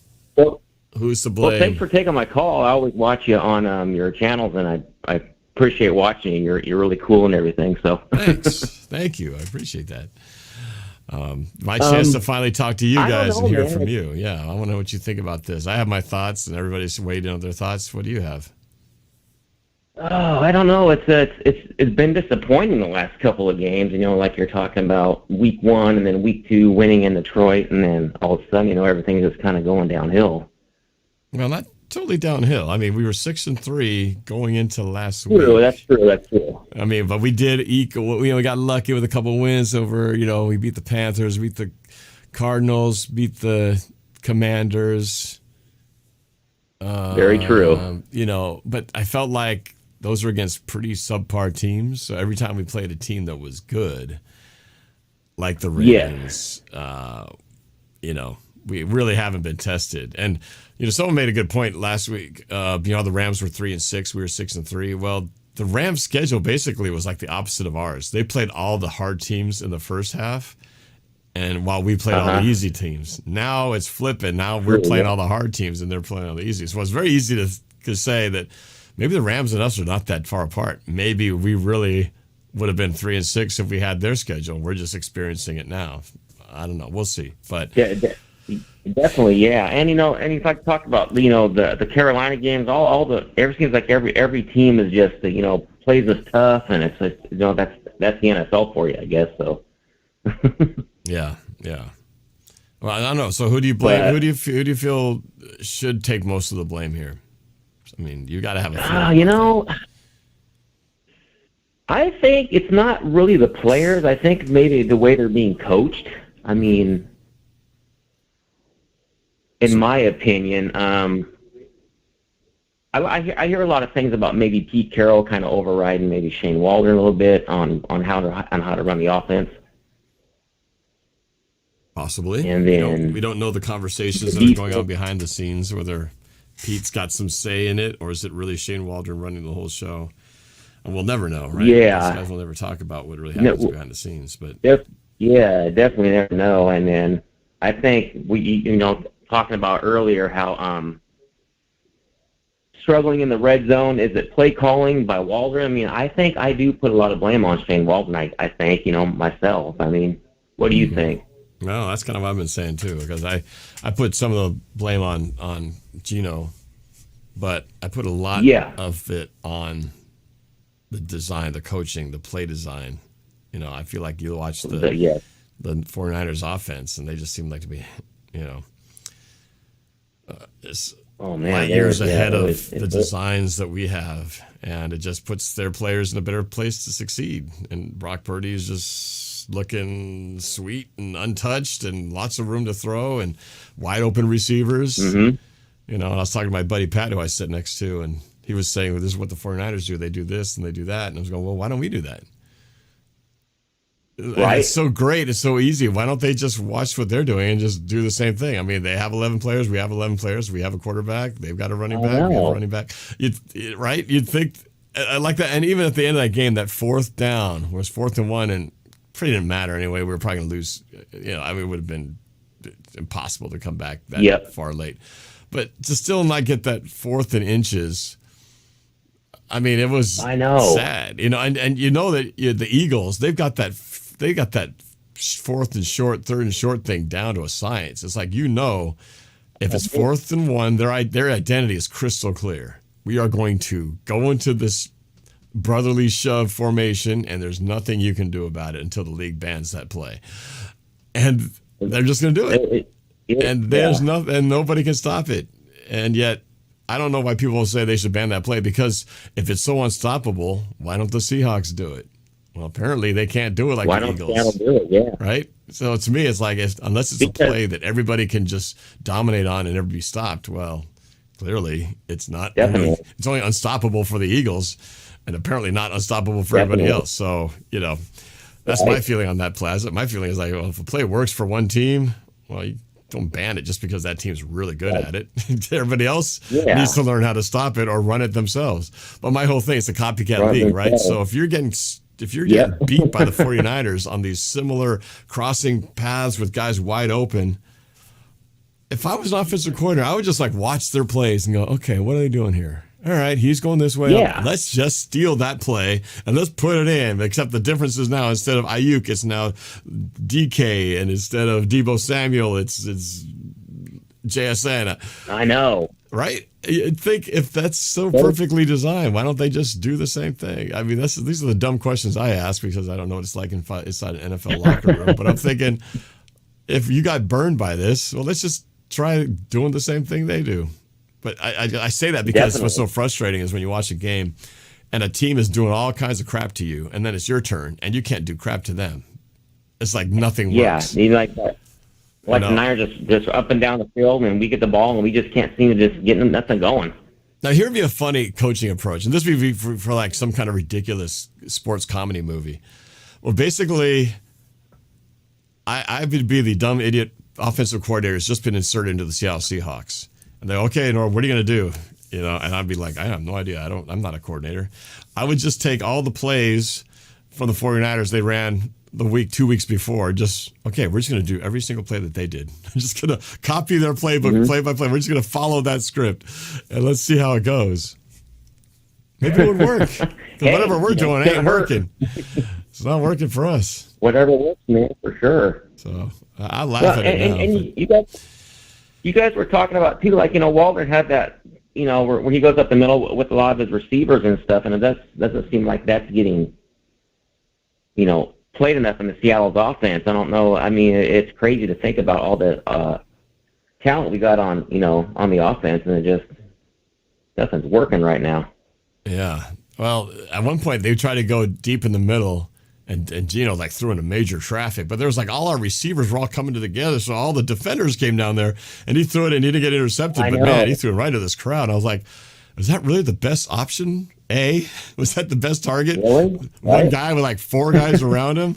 Clearly, there must have been somebody else a little more open than that. But secondly, is why are all these guys running to the same spot with all just drawing all defenders in? It's like putting shark bait out there and have all the sharks come in and here, let's do the best with that. This is pretty funny. Ben Ortega. And a lot of stealing times plays like Harbaugh. I just say steal the plays. Don't steal the signals. Just copy their playbook. There's nothing illegal about that. Everybody sees the film. Playbook. Anyway, right. And then holding on the ball too long too on a couple occasions really kills us too. I mean, Yeah, no, for sure. There were a couple times where you're like, okay, I think he wants to throw it now. Just throw it, and then he starts getting jumpy and hopping around, and then bam, goes down. There's a time where it's just like it's time to get rid of it. It's like that whole. I remember Brady, right? One of the most frustrating things about Tom Brady is that he would just sit back there, snap, boom, 5 yards. Edelman, boom, 5 yards, first down. And he would just do these annoying short passes. But that was their identity, and it would work. And he wouldn't get sacked. Every once in a while, he'll hit one deep, but mostly it was just all this kind of short stuff. And it's like, sometimes I feel like Seattle's just running these long routes. It could be 3rd and 3, and these guys are all going deep 15-yard outs. It's like, we need 3 stinking yards. Why are you running out 15-yard routes to get sacked, waiting for it to develop? It's frustrating, man. It seems simple to me, but maybe I just don't understand the complexity of all that stuff. But then again, I have crazy. One thing I do, though, it is very humbling, is I don't know how many of you guys play Madden, right? I'm sure a good chunk of you do. And, I got a match with the Madden tournament winner pretty soon. We got a schedule here. But, right on. Cool, man. What's that? That's cool. I've actually seen a couple of your things on YouTube where you're it's fun. Awesome. I suck, but I started playing a few years ago, but I just don't have enough time to play. I haven't actually picked up an Xbox controller in literally 8 months. You guys could probably not relate. Well, I'd be having withdrawal symptoms if I couldn't play Xbox for 8 months. But literally, I'm so busy, I haven't touched a controller in 8 months. But I barely played Madden 23. But when I first started playing, though, I remember that feeling like, man, it's so easy to be a fan and just criticize how bad a job a quarterback's doing or how bad a job the play calling is until you have to do it yourself. Mm-hmm. And then all of a sudden, like, oh my God, the pressure of trying to have to come up with that next play and then you got to execute it and, realize later on, like, damn. Very true. That guy was wide open and I didn't even see him. I was too busy running around trying not to get sacked, So anyway. I tried to play that a couple times with my nephew and I'm just not coordinated enough to do it. Well, it's definitely, you got to learn it's that just learning the reflexes so you know what the buttons are, right? First is just you know what you're going to push. Then you got to get good at it, and then you actually got to then have that whole instant response where you already can anticipate what needs to be done beforehand. It's a practice true. thing. It's not like the old Tecmo Bowl days where that was pretty easy to figure out. Yeah. It's much more complicated, but I do want to get back to playing that. It is fun. It was fun when I was into it, but it's all this stuff. Awesome, man. Awesome. Anyway, all right. It's good talking to you, Chris. You too, Dorp, and thanks for taking my call, buddy. I appreciate it. Hey, my pleasure. My pleasure. All right, man. Take it easy. Go Hawks. All right. One more call before I wrap this up. I think, I can't remember which button I pushed, and the numbers look so similar. I hope I don't put Chris back up on here. But this is a 760. This isn't Chris, right? Hello? 760? Going once? No, this is Rico. Oh, okay, Rico. Okay, good. I thought I got the right number. All right. Rico, you're going to be the last caller because I'm getting tired and I got to wash this crap off my face. But, all right, Hey, Rico, we're first of all, gonna go- where are you calling from? I'm calling from Central California, Southern California. Seahawks fans all my life. Okay, all right, good. I'm going to make sure I know who I'm talking to. All right, well, you watched the game, right? Yeah, I mean, it's frustrating because I have a sister-in-law and a brother who are 49er fans, so they're all talking crap about the game. So it gets frustrating watching it with the next to a 49er fan. But You're Hispanic. You're Hispanic, right? Obviously, Correct, you're correct. And it seems like the 49er fan base, there is a lot of Hispanic members of the 49er fan base. Would you say it's safe to say that? Well, yeah, it's kind of funny that they are number 2 behind the Steelers. The number 1 Hispanic team followers are the Pittsburgh Steelers. Really? I And never would have after guessed that. I never would have guessed that. I would have thought the 49ers had it hands down because of all the 49ers fans I've gotten to know and see, from a distance anyway, there's a lot of Hispanics and which is it just seems even just relatives, the Filipinos too, for that matter. But it's just interesting how that demographic is made up. I would have thought the Steelers, though. That's interesting. Huh. Anyway, but go ahead. Didn't mean to interrupt. No, and I think there's a Mexican player. I forgot his name. He plays for the 49. Oh, Fred Warner. His parents are Mexican. Oh, I didn't know that. Okay, well, that's cool. Yeah, so that's one of the reasons. No, I think we shouldn't panic that much, Norm. I mean, we got 6 games left. Like you just said it. If we go 3-3, 9-8, I think the way the NFC is, we'll make the playoffs. Maybe we can pull off against the Cowboys. Dak isn't that great. He can, start throwing a bunch of interceptions all of a sudden. 49ers sometimes they'll beat us at home. We'll beat them in Levi's. But I think what everybody's saying, the same thing. I think it comes down to the offense. I never liked Shane Waldron as an offensive coordinator. But we need to use the tight ends a little bit more. Mm-hmm. Tight ends have totally gone forgotten. I mean, you don't even hear them being talked about. So I think we need more of that. If the running game's not working, Charbonnet has great hands. Like you said, Brady used to throw these dumps to his running backs. Hey, throw a 3-yard, 4-yard dump to your running backs. Get those running. And I also think the offense is kind of predictable. Mm-hmm. Every first down we run it. Yeah. It's 3-2, 3-1, 32. We're going to run around the A or B gap. That's it. Yeah. Or do a stupid pass, like you said. I mean, I think maybe why can't we pull a tackle and run to the sides? Our running backs are fast enough. Right. We have 3 of the best receivers in the league. Start using those receivers. Run some slants. Metcalf's so big he can run a slant, get in front of the defensive player, even calls a pass interference or whatever. Right. Yeah. And I don't know if we ran any slants today. We might have run 1 or 2, but I felt like it was a lot of just deep sideline routes to Metcalf that were mostly incomplete or defended. But yeah, maybe exactly. like Russell used to throw what's his name on Lockett. Lockett would just maybe one move there, beat the guy, and just bomb it out there once in a while. I'm wondering if Lockett's not 100%. I know he was dealing with a hamstring or something, and he just didn't seem appear like he just couldn't get open. A lot of our guys just weren't getting open out there.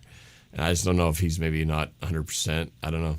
But, Lockett, pretty minimal impact in this game, right? I think he had less than 4 catches, if that. Yeah. Pretty quiet He wasn't game. targeted that much, but right, maybe he needs to sit out one game, get 100%. Yeah, I'm maybe just that's what we speculating. need. Maybe he's fine, but I don't know. Maybe it's just the San Francisco defense is that good that they just made all of our offense look so inept because they have such a good defense. I mean, it's great when you have Well, they're back. They're stacked. And when you've got a team that can rush the ball with 4 guys. I mean, you got Chase Young and Nick Bosa, right? There's already 2 studs on there, and then you got a couple other guys in there pretty damn good. You can get to the quarterback with 4, and again, you just do the math. You can drop 7 guys into coverage. That's not a lot of space to work with when you're already under pressure from just 4 guys. And so, for Seattle, it's like we always got to blitz somebody to get any pressure on the quarterback. So we're already outmanned down the field. And, maybe the 49ers are just that good that they were just covering all our guys. Why can't we do what they do? Trade a 3rd or 4th round pick for Chase Young, Christian McCaffrey. If the 49ers can do it, why can't we do it? Why can't that McCaffrey deal, man, that was such a steal. I remember when I first saw that. What? Christian McCaffrey to the Niners for what? Oh, my goodness. I couldn't believe that. I was like, oh, man. Just the thing we didn't want to have happen. Chase Young and then Mr. Irrelevant. Like, all these moves just being like Johnny on the spot.